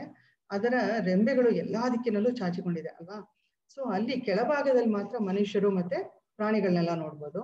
ಮತ್ತೆ ಮೇಲಿನ ಭಾಗಗಳಲ್ಲಿ ನಾವು ದೇವತೆಗಳು, ಗಂಧರ್ವರು ಮೊದಲಾದ ಉತ್ತಮ ರೂಪದ ಜೀವಿಗಳು ಮತ್ತು ಇನ್ನೂ ಉನ್ನತ ಜೀವವರ್ಗಕ್ಕೆ ಇರುವಂತಹವ್ರು, ಇವ್ರನ್ನೆಲ್ಲ ನೋಡುದು. ನೀರು ಮರವನ್ನು ಪೋಷಿಸುವಂತೆ ಅದೇ ತರ ಐಹಿಕ ಪ್ರಕೃತಿಯ 3 ಗುಣಗಳು ಈ ಮರವನ್ನು ಪೋಷಿಸುತ್ತದೆ. ಸೊ ನಮ್ಗೆ ಹೆಂಗೆ ನೀರು ಗಿಡಕ್ಕೆ ಹಾಕ್ತಿವೋ ಹಾಗೆ ಈ 3 ಗುಣಗಳನ್ನು ನಮ್ಗೆ ಆ ಒಂದು ಇದಕ್ಕೆ ಪೋಷಿಸ್ತಾ ಇರುತ್ತಂತೆ. ಸೊ ಇದರ ನಿಜವಾದ ಬೇರು ಬ್ರಹ್ಮಲೋಕದಲ್ಲಿದೆ. ಇತರ ಬೇರುಗಳು ಮನುಷ್ಯ ಲೋಕ ಗಳಲ್ಲಿವೆ. ಸೊ ಇದು ನಿಜವಾದ ಬೇರು ಬ್ರಹ್ಮಲೋಕದಲ್ಲಿದೆ. ಮನುಷ್ಯನು ಹಲವಾರು ಕರ್ಮಗಳ ಫಲಗಳನ್ನು ಮೇಲಿನ ಲೋಕ ವ್ಯೂಹಗಳಲ್ಲಿ ಅನುಭವಿಸಿದ ಅನಂತರ ಇಲ್ಲಿ ಭೂಮಿಗೆ ಇಳಿದು ಬರುತ್ತಾನೆ ಮತ್ತು ತನ್ನ ಕರ್ಮವನ್ನು ಮುಂದುವರಿಸುತ್ತಾನೆ. ಸೊ ನಾವು ನಮ್ಮ ಕರ್ಮಾನುಸಾರವಾಗಿ ನಮ್ಗೆ ದೇಹ ಸಿಗತ್ತೆ. ಅಲ್ಲಿ ನೋಡಿದ್ರಲ್ಲ ಆಗ್ಲೇ ಮರದಲ್ಲಿ ಎಲ್ಲಾ ತರ ಪ್ರಾಣಿಗಳು ಇದ್ವು. ಸೊ ನಾವೇನು ಕರ್ಮ ಮಾಡ್ತೀವೋ, ನಾವು ಯಾವ ತರ ನಮ್ಮ ಈ ಕರ್ಮ ಇರುತ್ತೋ ಅದ್ರ ಪ್ರಕಾರ ನಮ್ಮ ದೇಹ ಮತ್ತೆ ನಮ್ಮ ಕೊನೆಯ ಉಸಿರು ಎಳೆಯುವಾಗ ನಾವು ಯಾರನ್ನ ನೆನೆಸಿ ನಾವು ಈ ಒಂದು ದೇಹನ ತ್ಯಾಗ ಮಾಡ್ತೀವೋ ಆ ರೂಪನೇ ನಮ್ಗೆ ಖಂಡಿತ ಸಿಗುತ್ತೆ. ಸೊ ಇಲ್ಲಿ ಅನುಭವಿಸಿದ ಅನಂತರ ಭೂಮಿಗಿಳಿದು ಬರುತ್ತಾನೆ ಮತ್ತು ತನ್ನ ಕರ್ಮವನ್ನು ಮುಂದುವರಿಸುತ್ತಾನೆ. ಈ ಮನುಷ್ಯ ಲೋಕವನ್ನು ಕರ್ಮಕ್ಷೇತ್ರ ಎಂದು ಭಾವಿಸಲಾಗಿದೆ. ಸೊ ಈ ಒಂದು ಲೋಕನ ಏನಂತ ಹೇಳಿದರೆ ಕರ್ಮಕ್ಷೇತ್ರ ಎಂದು ಭಾವಿಸಿ. ಹಿಂದಕ್ಕೆ ಹೋಗು, ಹಿಂದೆ ಪ್ರಿವಿಯಸ್ ಸ್ಲೈಡ್ಗೆ. ಸೊ ನೆಕ್ಸ್ಟ್ ಮೂರನೇದು ಮತ್ತೆ ನಾಲ್ಕನೇದು, ಇದರಲ್ಲಿ ಈ ಮರದ ನಿಜವಾದ ರೂಪವನ್ನು ಈ ಜಗತ್ತಿನಲ್ಲಿ ಕಾಣಲಾಗುವುದಿಲ್ಲ. ಅದರ ಅಂತ್ಯ, ಆದಿ ಅಥವಾ ಅಸ್ಥಿವಾರಗಳನ್ನು ಯಾರೂ ಅರ್ಥ ಮಾಡಿಕೊಳ್ಳಲಾರರು. ಆದರೆ ಮನುಷ್ಯನು ದೃಢ ಮನಸ್ಸಿನಿಂದ, ಅನಾಸಕ್ತಿಯಿಂದ, ಶಸ್ತ್ರದಿಂದ ದೃಢವಾದ ಬೇರಿರುವ ಈ ಮರವನ್ನು ಕಡಿದು ಹಾಕಬೇಕು. ಅನಂತರ ಯಾವ ಸ್ಥಳಕ್ಕೆ ಹೋದರೆ ಮತ್ತೆ ಹಿಂದಿರುಗುವುದಿಲ್ಲವೋ ಆ ಸ್ಥಳವನ್ನು ಹುಡುಕಬೇಕು. ಅಲ್ಲಿ ದೇವೋತ್ತಮ ಪರಮ ಪುರುಷನಿಗೆ ಶರಣಾಗಬೇಕು. ಅನಾದಿ ಕಾಲದಿಂದ ಎಲ್ಲವೂ ಅವನಿಂದಲೇ ಪ್ರಾರಂಭವಾಯಿತು, ಎಲ್ಲವೂ ಅವನಿಂದಲೇ ವಿಸ್ತಾರಗೊಂಡಿದೆ. ಸೊ ಇಲ್ಲಿ ಏನ್ ಹೇಳ್ತಾ ಇದಾರೆ, ಇದು ಈ ಒಂದು ನಿಜವಾದ ರೂಪ ಇಲ್ಲಿ ಕಾಣಿಸೋದಿಲ್ಲ, ಅದು ಬ್ರಹ್ಮಲೋಕದಲ್ಲಿದೆ. ಮತ್ತೆ ಈ ಇದನ್ನ ನಾವು ಕಡ್ದಾಕ್ಬೇಕಾದ್ರೆ ನಮ್ಗೆ ಜ್ಞಾನ ಬೇಕು, ಮತ್ತೆ ಶರಣಾಗತಿ. ನಾವು ಶರಣಾಗತರಾಗೋದು ತುಂಬಾ ತುಂಬಾ ಮುಖ್ಯ. ನೀವು ನೋಡಿರೋ ಹಾಗೆ ಎಲ್ಲರೂ ಮಹಾಭಾರತದಲ್ಲಿ ನೋಡ್ತಾ ಇರ್ತೀರಾ, ದ್ರೌಪದಿ ಅದು ವಸ್ತ್ರಾವರಣ ಮಾಡ್ಬೇಕಾದ್ರೆ ಆಕೆ ಎಷ್ಟು ಒಂದು ಬಿಗಿ ಹಿಡ್ಕೊಂಡು ಕೃಷ್ಣ ಕೃಷ್ಣ ಅಂತ ಇರ್ತಾಳೆ, ಆದ್ರೆ ಸೀರೆನ ಬಿಗಿ ಹಿಡಿದುಕೊಂಡಿರ್ತಾಳೆ. ಕೃಷ್ಣ ಕೃಷ್ಣ ಅಂತ ಇರ್ತಾಳೆ, ಆದ್ರೆ ಹಿಡ್ಕೊಂಡಿರ್ತಾಳೆ. ಬಟ್ ಕೃಷ್ಣ ಬಂದಿರಲ್ಲ. ಯುದ್ಧ ಎಲ್ಲ ಆದ್ಮೇಲೆ ಒಂದು ಸರಿ ಇದಾಗಿರುವಾಗ ಕೇಳ್ತಾಳೆ ದ್ರೌಪದಿ, ನಾನು ಅಷ್ಟೊಂದು ಕರ್ದೆ, ನೀನ್ ಯಾಕೆ ಬರ್ಲಿಲ್ಲ, ಆಮೇಲೆ ಕೊನೆಯಲ್ಲಿ ಬಂದ್ಯಲ್ಲ ಅಂತ. ನೀನು ಎರಡೂ ಕೈ ಎತ್ತಿ ಯಾವಾಗ ಕೃಷ್ಣ ಅಂತ ಕರ್ದಿಯೋ ಆಗ ನಾನು ಬಂದೆ ಅಂತ. ನೀನು ನಿನ್ನನ್ನ ನೀನು ಪ್ರೊಟೆಕ್ಟ್ ಮಾಡ್ಕೊಳ್ತಾ ಇದ್ದೆ ನೀನು, ಸೊ ಸೀರೆ ಹಿಡ್ಕೊಂಡು. ಸೊ ಅವಾಗ ಅಂದ್ರೆ ಇದ್ರಲ್ಲೂ ನೋಡಿ ಫ್ರೀವಿಲ್ ಅಂತ ನಿಮ್ಗೆ ಗೊತ್ತಾಗತ್ತೆ. ನಮ್ಮ ಸಂಪೂರ್ಣವಾಗಿ ನಾವು ಕೃಷ್ಣನಿಗೆ ನಾವು ಶರಣಾಗತರಾದಾಗ ಕೃಷ್ಣ ಬಂದು ನಮ್ಗೆ ಸಹಾಯ ಮಾಡ್ತಾನೆ, ಹೆಲ್ಪ್ ಮಾಡ್ತಾನೆ. ಮತ್ತೆ ನಮ್ಮ ಒಂದು ಕೂಗಿಗೆ ಅವನು ಹೋಗ್ಬಿಡ್ತಾನೆ. ನಾವು ಅರ್ಧಂಬರ್ಧ ಮಾಡ್ಲೋ ಬೇಡವೋ, ಇದಾಗುತ್ತೋ ಇಲ್ವೋ, ಅವನಿಗೆ ಕೇಳೋಣ ಮಾಡೋಣ ಒಂಥರ ಅರ್ಧ ಇದ್ರಲ್ಲಿ ಕೇಳಿದ್ರೆ ನಮ್ಗೆ ಸಿಗೋದಿಲ್ಲ. ಸೊ ಇಲ್ಲೂ ಅದೇ ಏನ್ ಹೇಳ್ತಾ ಇದಾರೆ, ಅವಾಗ ನಾವು ಫುಲ್ ಕಂಪ್ಲೀಟ್ ಶರಣಾಗತಿ ಆದಾಗ ನಾವು ಏನಾಗುತ್ತೆ, ನಾವು ಅವನಿರೋ ಸ್ಥಳಕ್ಕೆ ನಾವು ಹೋಗಬಹುದು. ಅನಾಸಕ್ತಿ ಶಸ್ತ್ರದಿಂದ ದೃಢವಾದ ಬೇರಿರುವ ಈ ಮರವನ್ನು ಕಡಿದು ಹಾಕಬೇಕು, ಆಮೇಲೆ ಶರಣಾಗತರಾಗಬೇಕು. ನೀವು ಮಕ್ಕಳಲ್ಲೂ ನೋಡಿ, ಸಣ್ಣ ಮಗು ಇದ್ದಾಗ ಮೇಲ್ ಕೂರಿಸ್ಬಿಟ್ಟು ಬೇಕಾದ್ರೆ ಜಂಪ್ ಮಾಡು ಅಂದ್ರೆ ಏನು ಎಡ ಬಲ ನೋಡ, ಪೂರ್ತಿ ತಾಯಿ ಮೇಲೋ ತಂದೆ ಮೇಲೋ ಯಾರು ಹೇಳಿರ್ತಾರೆ ಸಂಪೂರ್ಣವಾಗಿ ಅವನು ಜಂಪ್ ಮಾಡ್ಬಿಡ್ತಾನೆ. ಅಂದ್ರೆ ಏನರ್ಥ, ಅದು ಶರಣಾಗತರಾದ್ರು ಅಂತ. ಅವನು ಅಷ್ಟು ಕಂಪ್ಲೀಟ್ ಸರೆಂಡರ್ ಇರುತ್ತೆ. ಅದೇ ನೀವು ಸ್ವಲ್ಪ ಒಂದ್ ವರ್ಷ ಒಂದ್ ಸ್ವಲ್ಪ ದೊಡ್ಡವನಾಗ್ಲಿ, ಅವಾಗ ಹೇಳಿ ಆಗ ಹಿಂದೆ ಮುಂದೆ ನೋಡ್ತಾನೆ, ಓ ನಾ ಜಂಪ್ ಮಾಡ್ಲೋ ಬೇಡವೋ ಅಂತ. ಸೊ ನಮ್ಮ ಶರಣಾಗತಿ ಆತರ ಇರ್ಬೇಕು. ನಾವು ಕೃಷ್ಣನಿಗೆ ಸಂಪೂರ್ಣವಾಗಿ 100% ಶರಣಾಗತರಾದಾಗ ನಮ್ಗೆ ಅಲ್ಲಿಗೆ ಹೋಗೋದಕ್ಕೆ ಆಗತ್ತೆ. ಎಲ್ಲಿ ಹೋದ್ರೆ ನಾವು ವಾಪಸ್ ಬರಲ್ವೋ ಅಲ್ಲಿಗೆ ನಾವು ಹೋಗ್ಬೋದು, ಅಂದ್ರೆ ಗೋಲೋಕ ವೃಂದಾವನಕ್ಕೆ. ಅವನು ಇನ್ನೊಂದು ಏನು ಹೇಳ್ತಾ ಇದಾರೆ ಇಲ್ಲಿ, ಅಶ್ವತ್ಥ ವೃಕ್ಷದ ನಿಜವಾದ ರೂಪವನ್ನು ಈ ಐಹಿಕ ಜಗತ್ತಿನಲ್ಲಿ ಅರ್ಥ ಮಾಡಿಕೊಳ್ಳೋದು ಸಾಧ್ಯವಿಲ್ಲ ಎಂದು ಇಲ್ಲಿ ಸ್ಪಷ್ಟವಾಗಿ ಹೇಳಿದೆ. ಬೇರು ಮೇಲ್ಗಡೆ ಇರೋದ್ರಿಂದ ನಿಜವಾದ ವೃಕ್ಷದ ವಿಸ್ತರಣೆ ಇನ್ನೊಂದು ಕೊನೆಯಲ್ಲಿದೆ. ಅಲ್ಲಿ ಇನ್ನೊಂದು ಏನು ಹೇಳ್ತಾ ಇದ್ರೆ ಇಲ್ಲಿ, ಆ ಮನುಷ್ಯನು ಈಗ ಮನುಷ್ಯ ಏನ್ ಮಾಡ್ತಾನೆ ಅಂದ್ರೆ, ಇದು ನಾವು ಹುಡ್ಕೋದು ಇರುತ್ತಲ್ಲ, ಬೇರೆ ಎಲ್ಲಿದೆ ಅಂತ ಹುಡ್ಕೋದು, ಅದು ಆತರ ಹುಡ್ಕೋದು ಅಂದ್ರೆ, ಈಗ ನಾವು ಅಷ್ಟೇ ನನ್ ತಂದೆ ಯಾರು, ನಮ್ ತಂದೆಯವ್ರ ತಂದೆ ಯಾರು, ನಮ್ ತಾತ ಯಾರು, ಸೊ ಈ ತರ ನಾವು ಹಿಂದಕ್ಕೆ ಹೋಗ್ತಾ ಹೋಗ್ತಾ ಎಲ್ಲಿಗೆ ಮುಟ್ಟುತ್ತದು, ಅದು ಕೃಷ್ಣನಿಗೆ ಮುಟ್ಟುತ್ತದು. ನಾವು ಅಲ್ಲಿ ಹೋಗಿ ಅವ್ರ ಹತ್ರನೇ ತಲುಪೋದು. ಸೊ ಈ ತರ ನಾವು ಕಾರಣವನ್ನು ನಾವು ಹುಡುಕಬೇಕಾಗಿದೆ. ನಾನು ನನ್ನ ತಂದೆ ಮಗ, ನನ್ನ ತಂದೆ ಇಂಥವರ ಮಗ ಇತ್ಯಾದಿ ಹೀಗೆ ಹುಡುಕಿಕೊಂಡು ಹೋದ್ರೆ ಬ್ರಹ್ಮನನ್ನು ತಲುಪುತ್ತೇವೆ ನಾವು, ಅಲ್ವಾ? ಅವನನ್ನು ಗರ್ಭೋದಕಶಾಹಿ ವಿಷ್ಣು ಸೃಷ್ಟಿಸಿದ. ಸೊ ಇವನನ್ನ, ಈ ಬ್ರಹ್ಮನನ್ನ ಯಾರು ಸೃಷ್ಟಿಸಿದ್ರು? ಗರ್ಭೋದಕಶಾಹಿ. ಈ ಮೂರು ಪುರುಷಾರ್ಥಗಳು ಅಂತ ಇದ್ದಾವೆ. ಅವರಲ್ಲಿ ಯಾರು 3 ಜನ, ಕಾರಣೋದಕಶಾಹಿ ವಿಷ್ಣು, ಗರ್ಭೋದಕಶಾಹಿ ವಿಷ್ಣು, ಕ್ಷೀರೋದಕಶಾಹಿ ವಿಷ್ಣು ಅಂತ. ಸೊ ಇವರು ಕಾರಣ ವಶದಲ್ಲಿ ಇರ್ತಾನೆ. ಇದು ಮುಂದಕ್ಕೂ ಬರುತ್ತೆ ಮಹತ್ತತ್ವ ಅಂತ. ಅದು ಈ ತ್ರಿಗುಣಗಳನ್ನು ಇರುವಾಗ ಪ್ರಧಾನ ಅಂತ ಇದೆ, ಅದು ತ್ರಿಗುಣಗಳು ಇಲ್ದೇ ಇದ್ದಾಗ ಪ್ರಧಾನ ರೂಪದಲ್ಲಿರುತ್ತೆ. ಯಾವಾಗ ಪ್ರಕಟ ಆಗುತ್ತೋ ಅದನ್ನ ಮಹತ್ತತ್ವ ಅಂತಾರೆ. ಆ ಮಹತ್ತತ್ವದಲ್ಲಿ ಇದು ಬರುತ್ತೆ. ಇದು ಗರ್ಭೋದಕಶಾಹಿ ವಿಷ್ಣು ಬಂದು ಅವನು ಹೊಕ್ಕಳಿಂದ ಬರುವಂತ ತಾಮ್ರೆ ಹೂವಿನಲ್ಲಿ ಇವನು ಬ್ರಹ್ಮ ಬರ್ತಾನೆ. ಆ ಒಂದು ಇದು ಸ್ಟೆಮ್ ಅಥವಾ ಕಾಂಡ ಏನಿದೆಯೋ ಇದ್ರದ್ದು ಯಾವುದು ತಾವರೆ ಹೂವಿಂದು, ಅದರಲ್ಲಿ ಎಲ್ಲ 14 ಲೋಕಗಳು ಇರುತ್ತೆ. ಸೊ ಇಲ್ಲೇನ್ ಹೇಳ್ತಾ ಇದಾರೆ, ಗರ್ಭೋದಕಶಾಹಿ ವಿಷ್ಣು ಸೃಷ್ಟಿಸಿದನು, ಅವನು ಸೃಷ್ಟಿ ಮಾಡಿದ್ದು ಅಂತ ಇಲ್ಲಿ ಬ್ರಹ್ಮನನ್ನ. ಈ ರೀತಿಯಲ್ಲಿ ಕಡೆಗೆ ದೇವೋತ್ತಮ ಪರಮ ಪುರುಷನನ್ನು ತಲುಪಿದಾಗ ಸಂಶೋಧನೆಯ ಕೆಲಸ ಮುಗಿಯುತ್ತದೆ. ಸೊ ಇದನ್ನ ನಾವು ಹಂಗೆ ಹೋದಾಗ ನಮ್ಗೆ ಅಲ್ಲಿಗೆ ಮುಗಿಯುತ್ತೆ. ಈ ಮರದ ಮೂಲ ಎಂದರೆ ದೇವೋತ್ತಮ ಪರಮ ಪುರುಷನನ್ನು ಅವನ ಜ್ಞಾನವಿರುವ ಭಕ್ತರ ಸಹವಾಸದ ಮೂಲಕ ಹುಡುಕಬೇಕಾಗುತ್ತದೆ. ಆ ತಿಳುವಳಿಕೆಯಿಂದ ಮನುಷ್ಯನು ಕ್ರಮೇಣ ವಾಸ್ತವತೆಯ ಈ ಮಿಥ್ಯಾ ಪ್ರತಿಬಿಂಬದಿಂದ ಬೇರೆ ಆಗುತ್ತಾನೆ. ಸೊ ನಾವು ಈ ಮಿಥ್ಯಾ ಪ್ರತಿಬಿಂಬದಿಂದ ನಾವು ಬೇರೆ ಆಗ್ತೀವಿ. ಜ್ಞಾನವನ್ನು ಪಡೆದು ಸಂಬಂಧವನ್ನು ಕತ್ತರಿಸಿ ಹಾಕಿ ನಿಜವಾದ ಮರದಲ್ಲಿ ವಾಸ್ತವವಾಗಿ ನೆಲೆಯನ್ನು ಪಡೆಯುತ್ತಾನೆ. ಸೊ ನಮ್ಗೆ ಜ್ಞಾನ ಸಿಕ್ತಾಗ ಇದಕ್ಕೆ ಆಕ್ಸ್ ಅಂತ ಹೇಳ್ತಿರಲ್ಲ, ಕಟ್ಟಿಗೆ, ಅದು ಏನು ಅಂದ್ರೆ ಅದಕ್ಕೆ ಜ್ಞಾನಕ್ಕೆ ಹೋಲಿಸಿದ್ದಾರೆ. ಆ ಜ್ಞಾನ ಎನ್ನೋ ಮಚ್ಚನ್ನು ಹಿಡಿದು ನಾವು ಈ ಒಂದು ಅಟ್ಯಾಚ್ಮೆಂಟ್ ನ ಕತ್ತರಿಸಿ ಹಾಕಬೇಕು. ಇದನ್ನೆಲ್ಲ ಹೇಗೆ ಸಾಧ್ಯ ನಾವು ಮಾಡ್ಬೋದು ಅಂದ್ರೆ ಭಕ್ತಿ ಸೇವೆಯಿಂದ, ಮತ್ತೆ ಭಕ್ತರ ಒಡನಾಟದಿಂದ, ಮತ್ತೆ ಈ ಒಂದು ಜಪದಿಂದ, ಇದರಿಂದ ಈ ಒಂದು ಎಲ್ಲಾನು ಸಾಧ್ಯ ಆಗುತ್ತೆ. ಧರ್ಮ ಗ್ರಂಥಗಳನ್ನು ಆಧರಿಸಿ ಓದುವಂತಹದ್ದು, ಮತ್ತೆ ಜಪ ಮಾಡುವಂಥದ್ದು, ಇದರಿಂದ ನಮ್ಗೆ ಇವೆಲ್ಲ ಈ ಒಂದು ಭೌತಿಕ ಲೋಕದಿಂದ ತ್ಯಜಿಸ್ಲಿಕ್ಕೆ ಸಾಧ್ಯ ಆಗುತ್ತೆ. ಸೊ ಶರಣಾಗತರಾಗಬೇಕು ಅಂತ ಹೇಳಿದ್ರಲ್ಲ, ಕೃಷ್ಣನಿಗೆ ಶರಣಾಗತನಾದ್ರೆ ನಾವು ಕೃಷ್ಣನಿಗೆ ಶರಣಾಗುತ್ತಲೇ ಮನುಷ್ಯನು ತಾನಾಗಿಯೇ ಈ ಐಹಿಕ ವಿಸ್ತರಣೆಯಿಂದ ದೂರ ಆಗುತ್ತಾನೆ. ಸೊ ಶರಣಾಗತಿ ಬಗ್ಗೆ ಆಯ್ತು. ಸೊ ಈಗ ನೆಕ್ಸ್ಟ್ 5ನೇ ಶ್ಲೋಕ. 5ನೇ ಶ್ಲೋಕದಲ್ಲಿ ಏನ್ ಹೇಳ್ತಾರೆ? ಸುಳ್ಳು ಪ್ರತಿಷ್ಠೆಯಿಂದ, ಮೋಹದಿಂದ ಮತ್ತು ಸುಳ್ಳು ಸಂಘದಿಂದ ಮುಕ್ತರಾದವರು, ನಿತ್ಯವಾದದ್ದನ್ನು ಅರಿತವರು, ಐಹಿಕ ಕಾಮವನ್ನು ತ್ಯಜಿಸಿದವರು, ಸುಖ ದುಃಖಗಳ ದ್ವಂದ್ವದಿಂದ ಬಿಡುಗಡೆಯಾದವರು ಮತ್ತು ಗೊಂದಲವಿಲ್ಲದೆ ಆ ಪರಮ ಪುರುಷನಿಗೆ ಶರಣಾಗುವುದು ಹೇಗೆ ಎನ್ನುವುದನ್ನು ತಿಳಿದವರು, ಇಂತಹವರು ಆ ಶಾಶ್ವತವಾದ ರಾಜ್ಯವನ್ನು ಪಡೆಯುವರು. ಸೊ ನಮಗೆ ಯಾರಿಗೆ ಇವೆಲ್ಲ ಸಿಗತ್ತೆ? ಸುಳ್ಳು ಹೇಳ್ದಿರೋರ್ಗೆ, ಮತ್ತೆ ಇದು ಮಿಥ್ಯಾ ಅಹಂಕಾರ, ಆ ಅಹಂಕಾರ ಇಲ್ದಿರೋರ್ಗೆ, ಈ ಒಂದು ಐಹಿಕ ಕಾಮನವನ್ನು ಅಂದ್ರೆ ಈ ಒಂದು ನಮ್ಗೆ 3 ತರದ ಒಂದು ರೋಗಗಳಿದೆ. ಯಾವ್ದು? ಲಾಸ್ಟ್ ಆಂಗರ್, ಗ್ರೀಡ್ ಅಂತ. ಅಂದ್ರೆ ಕಾಮ, ಕ್ರೋಧ, ಲೋಭ. ಈ ಕಾಮ ಅಂದ್ರೆ ನೋಡಿದ್ರಲ್ಲ ಇದರಲ್ಲಿ ರಾಮಾಯಣದಲ್ಲಿ ರಾವಣ ಹೆಂಗೆ ಸೀತೆಯನ್ನ ಕಾಮದೃಷ್ಟಿಯಲ್ಲಿ ನೋಡಿ ಅವನನ್ನ ಕರ್ಕೊಂಡು ಹೋಗ್ತಾನಲ್ವಾ. ಆದ್ರೆ ಅವನು ರಾಮ ಸೀತೆ ಇಬ್ರನ್ನು ಕರ್ಕೊಂಡು ಹೋಗಿದ್ದೆ ಅವನೊಬ್ಬ ಭಕ್ತನಾಗ್ಬಿಡ್ತಾ ಇದ್ದ. ಅವನು ಬರೀ ಒಂದು ಸೀತೆಯನ್ನು ಮಾತ್ರ ತಗೊಂಡು ಹೋಗಿದ್ಕೆ ಅವನು ನಾಶ ಮಾಡ್ಕೊಂಡ. ಸೊ ಅಂದ್ರೆ ಅವನು ಒಂದು ಅತಿಯಾದ ಕಾಮದಿಂದ ಅವಳನ್ನ ಸೀತೆಯನ್ನ ತಗೊಂಡು ಹೋದ.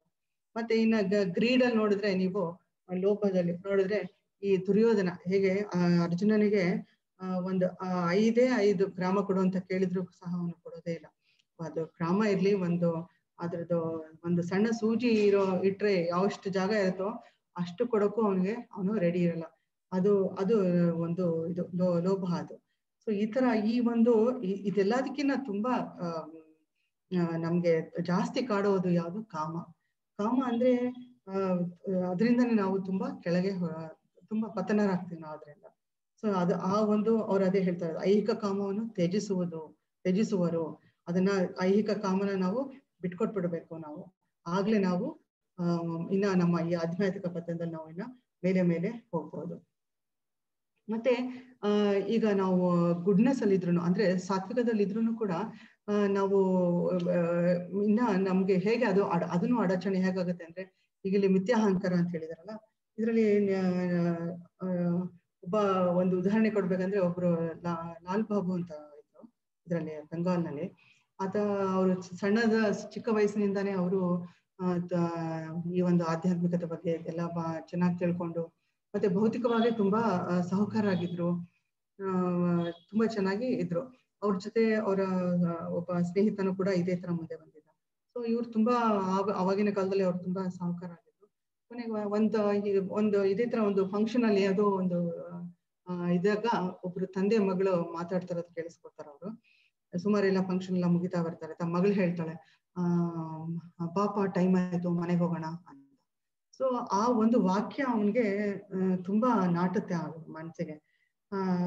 ಹೌದಲ್ವಾ, ನಾನು ಏನ್ ಮಾಡ್ತಾ ಇದ್ದೀನಿ, ನಾನು ವಾಪಸ್ ಹೋಗ್ಬೇಕು ಅಂತ, ನಾವು ನಮ್ಮ ಇದಕ್ಕೆ ಹೋಗ್ಬೇಕಾಗತ್ತೆ. ಆದ್ರೆ ನಾನು ಇವಾಗ ಏನ್ ಮಾಡ್ತಾ ಇದ್ದೀನಿ ಅಂತ, ಇದೆಲ್ಲ ಈ ಒಂದು ಐಹಿಕ ಇದ್ರಲ್ಲೇ ನಾನು ಮುಳುಗೋಗ್ಬಿಟ್ಟಿದ್ದೀನಲ್ಲ ಅಂದ್ಬಿಟ್ಟು ರಿಯಲೈಸ್ ಅವನಿಗೆ ಅದನ್ನ ಹಾಗೆ ಅವನ ಹತ್ರ ಇರೋದೆಲ್ಲ ಸುಮಾರೆಲ್ಲ ದಾನ ಮಾಡಿ ಒಂದು ಬೃಂದಾವನಕ್ಕೆ ಬಂದು ಅದೇ ಅವನ ಆಸ್ತಿಯಲ್ಲೇ ಅವನು ಒಂದು ದೊಡ್ಡ ದೇವಸ್ಥಾನ ಕಟ್ಸಿ ಈ ತರ ಎಲ್ಲ ಮಾಡಿದ್ರೆ ಅವನಿಗೆ ಕೊನೆಗೆ ಗುರುನ ಹುಡ್ಕಕ್ಕೆ ಶುರು ಮಾಡ್ತಾನೆ. ಆಗ ಒಬ್ರು ಗುರು ಹತ್ರ ಹೋದಾಗ ಅವರು ಹೇಳ್ತಾರೆ, ಇಲ್ಲ ಈಗ್ಲೇ ಸಮಯ ಬಂದಿಲ್ಲ ನಿನಗೆ ಕೊಡ್ಲಿಕ್ಕೆ ಅಂತ. ಈ ತರ ಸುಮಾರು ಸರಿ ಹೋಗ್ತಾನೆ, ಅವರು ಕಳಿಸ್ತಾ ಇರ್ತಾರೆ. ಅವನ ಶಿಕ್ಷಾ ಗುರು ಹತ್ರ ಹೋಗಿ ಕೇಳ್ತಾನೆ, ಯಾಕೆ ಈ ತರ ಆಗ್ತಾ ಇದೆ ಅಂತ. ಆಗ ಅವ್ರು ಹೇಳ್ತಾರೆ, ನೋಡು, ನಿನಗೆ ಒಂದು ಇದು ಹ್ಯೂಮಿಲಿಟಿ ಅಥವಾ ತುಂಬಾ ದೀನತೆ ಇಲ್ಲ ನೀನಲ್ಲಿ. ಇವಾಗ ನಾನು ನನ್ನಷ್ಟು ತ್ಯಾಗ ಮಾಡಿದವ್ರು ಇನ್ನೋರಿಲ್ಲ ನೋಡಿ. ಮೋಡ್ ಆಫ್ ಗುಡ್ನೆಸ್ ಸಾತ್ವಿಕದಲ್ಲಿ ಇದ್ರೂ ಕೂಡ ನಮ್ಗೆ ಒಂದು ಚೂರು ಅಹಂಕಾರ ಬಂದ್ರೆ ನಮ್ಗೆ ಕ್ವಾಲಿಫಿಕೇಶನ್ ಹೊರಟೋಗ್ಬಿಡುತ್ತೆ. ಸೊ ಅವ್ನು ಅಷ್ಟೆಲ್ಲ ಮಾಡಿದ್ರು ಕೂಡ ಏನಾಯ್ತು, ನಾನ್ ತುಂಬಾ ದೊಡ್ಡ ದಾನಿ ನನ್ ಬಿಟ್ರೆ ಇಲ್ಲ ಅನ್ಕೊಂಡಿರ್ತಾನ ಅವನು. ಸೊ ಆ ಒಂದು ಸಣ್ಣ ಒಂದು ಮಿಥ್ಯ ಅಹಂಕಾರದಿಂದ ಅವನಿಗೆ ಗುರುಗಳು ಅವನಿಗೆ ದೀಕ್ಷೆ ಕೊಡದೇ ಇರ್ತಾನೆ. ಸೊ ಅವಾಗ ಏನ್ ಮಾಡ್ತಾನೆ, ಅವನ ಸ್ನೇಹಿತನ ಅದನ್ನು ಇದೇ ತರ ಅವನು ದಿನ ಬೆಳಗ್ಗೆ ಅವನು ಎಲ್ಲರಿಗೂ ದಾನ ಕೊಡ್ತಾ ಇರ್ತಾನೆ. ಸೊ ಇವನು ಅದೇ ತರ ಇವನು ಹೋಗಿ ಕ್ಯೂನಲ್ಲಿ ನಿಂತ್ಕೊಂಡು ಹೋಗಿ ಕೇಳ್ತಾನೆ. ಅವ್ರ ಹತ್ರ ಹೋದಾಗ ಅವ್ನು ನೋಡ್ಬಿಟ್ಟು ಆಶ್ಚರ್ಯ ಆಗತ್ತೆ, ಮತ್ತೆ ಅವನಿಗೂ ಕಣ್ಣಲ್ಲೂ ನೀರ್ ಬರುತ್ತೆ, ಏನಿದು ಅಂತ. ಆಗ ಅವನು ಹೇಳ್ತಾನೆ, ನನ್ಗೆ ಏನು ಬೇಡ, ನನ್ಗೆ ಕೃಷ್ಣ ಪ್ರೇಮ ಬೇಕು ಅಂತ. ಆಗ ಅವನು ಆ ಒಂದು ಇದರಿಂದ ಆ ಒಂದು ಹ್ಯೂಮಿಲಿಟಿಯಿಂದ ಅವನ ಆಚೆ ಬಂದಾಗ ಆಗ ಗುರುಗಳು ಹೇಳ್ತಾರೆ, ಈಗ ನಿನಗೆ ಇದಿದೆ, ಏನು ಅರ್ಹತೆ ಇದೆ ಒಂದು ಮಂತ್ರನ ತಗೊಳಕ್ಕೆ ಅಂತ, ದೀಕ್ಷೆ ತಗೊಳಕ್ಕೆ ಅಂತ. ಸೊ ಹಾಗೆ ನಮ್ಮ ಈ ಮಿಥ್ಯಾಹಂಕಾರ ಇದು ಎಲ್ಲ ಇದ್ರೆ ನಮ್ಗೆ ಇವೆಲ್ಲಾನು ನಾವು ಇಲ್ಲೇ ಬಿಟ್ಟು ಹೋದ್ರೆ ಮಾತ್ರ ನಾವು ಆಧ್ಯಾತ್ಮಿಕ ಪ್ರಪಂಚಕ್ಕೆ ಹೋಗ್ಲಿಕ್ಕೆ ಸಾಧ್ಯ. ಕೃಷ್ಣ ಎಲ್ಲಿದಾನೋ ನಾವು ಅಲ್ಲಿ ಖಂಡಿತ ಹೋಗೋದು. ಅದೇ ಇದೆ ಈ ಪದ್ಯದಲ್ಲಿ, ಅದೇ ಈ ಒಂದು ಶ್ಲೋಕದಲ್ಲಿ ಅದೇ ಇರೋದು. ನಮ್ಮ ಕ್ವಾಲಿಫಿಕೇಶನ್ ಏನಂತ, ನಮ್ಮ ಅರ್ಹತೆ ಏನು ಅಲ್ಲಿಗೆ ಹೋಗ್ಬೇಕಾದ್ರೆ ಅಂತ.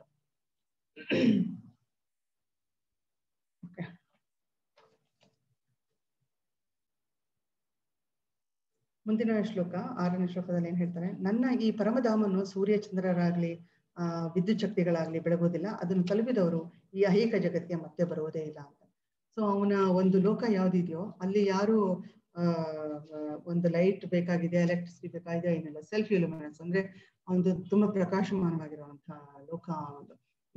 ಇದ್ರಲ್ಲಿ ಅವನ ಜಾಗದ ಒಂದು ಎಕ್ಸ್ಪ್ಲನೇಷನ್ ಕೊಟ್ಟಿದ್ದಾನೆ, ವಿವರವಾಗಿ ಹೇಳಿದ್ದಾನೆ. ದೇವೋತ್ತಮ ಪರಮ ಪುರುಷನಾದ ಕೃಷ್ಣನ ನಿವಾಸದ ಆಧ್ಯಾತ್ಮಿಕ ಜಗತ್ತಿಗೆ ಕೃಷ್ಣಲೋಕ, ಗೋಲೋಕ, ಅವನ ಅಡ್ರೆಸ್ ಕೊಡ್ತಾ ಇದ್ದಾನೆ ನಮ್ಗೆ. ಕೃಷ್ಣಲೋಕ, ಗೋಲೋಕ, ಬೃಂದಾವನ ಎಂದು ಹೆಸರು. ಅದನ್ನು ಇಲ್ಲಿ ವರ್ಣಿಸಿದೆ. ಸೊ ಈ ಶ್ಲೋಕದಲ್ಲಿ ಅದನ್ನ ವರ್ಣನೆ ಮಾಡಿದ್ದಾರೆ. ಅವಾಗಲೇ ಹೇಳಿದ್ನಲ್ಲ ಮಹತ್ತತ್ವ ಅಂದ್ಬಿಟ್ಟು, ಅದರದೆಲ್ಲ ಇಲ್ಲಿ ಹೇಳಿದ್ದಾರೆ. ಮತ್ತೆ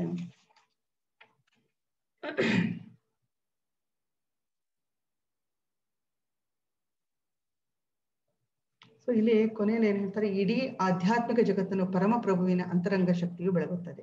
ಶರಣಾಗತಿಯಿಂದ ಮಾತ್ರ ಆ ಪರಮಧಾಮವನ್ನು ಪಡೆಯಲು ಸಾಧ್ಯ. ನೋಡಿ ಎಷ್ಟು ಸರಿ ಅದನ್ನೇ ಎಂಫಸೈಸ್ ಮಾಡ್ತಾ ಇದಾರೆ, ಅಂದ್ರೆ ಹೇಳ್ತಾ ಇರುವತ್ತಿ ಶರಣಾಗತಿಯಿಂದ ಮಾತ್ರ ನಾವು ಆ ಧಾಮವನ್ನು ಪಡೆಯಲು ಸಾಧ್ಯ, ಬೇರಾವ ರೀತಿಯಿಂದಲೂ ಅಲ್ಲಿ ಸಾಧ್ಯ ಇಲ್ಲ ಅಂತ. ಸೊ ನಮ್ಗೆ ಆದಷ್ಟು ಎಷ್ಟು ನಮ್ಗೆ ಭಕ್ತಿ ಹೆಚ್ಚಾಗುತ್ತೋ ಅಷ್ಟು ನಮ್ಮ ಒಂದು ವೆಪನ್ ಅಥವಾ ನಮ್ಮ ಒಂದು ಶಸ್ತ್ರ ಇದೆಲ್ಲ ಅದು ಇನ್ನ ಸ್ಟ್ರಾಂಗ್ ಆಗ್ತಾ ಇರುತ್ತೆ. ಸ್ಟ್ರಾಂಗ್ ಆಗ್ತಾ ಇದ್ದಾಗ ಏನಾಗುತ್ತೆ, ನಮ್ಗೆ ನಮ್ಮ ಈ ಅಟ್ಯಾಚ್ಮೆಂಟ್ ಅಥವಾ ಆಸಕ್ತಿ ಕಮ್ಮಿ ಆಗ್ತಾ ಬರುತ್ತೆ. ಅದನ್ನ ಆ ಇನ್ಸ್ಟ್ರೂಮೆಂಟ್ ಇಂದ ಹೊಡೆದು ತಕ್ಕಂಗಾಗುತ್ತೆ. ಸೊ ನಮ್ಮಲ್ಲಿ ಒಂದು ಈ ಶರಣಾಗತಿನೂ ಬರ್ಬೇಕು, ಮತ್ತೆ ಆ ಭಕ್ತಿನೂ ನಾವು ಜಾಸ್ತಿ ಮಾಡ್ಕೋಬೇಕು.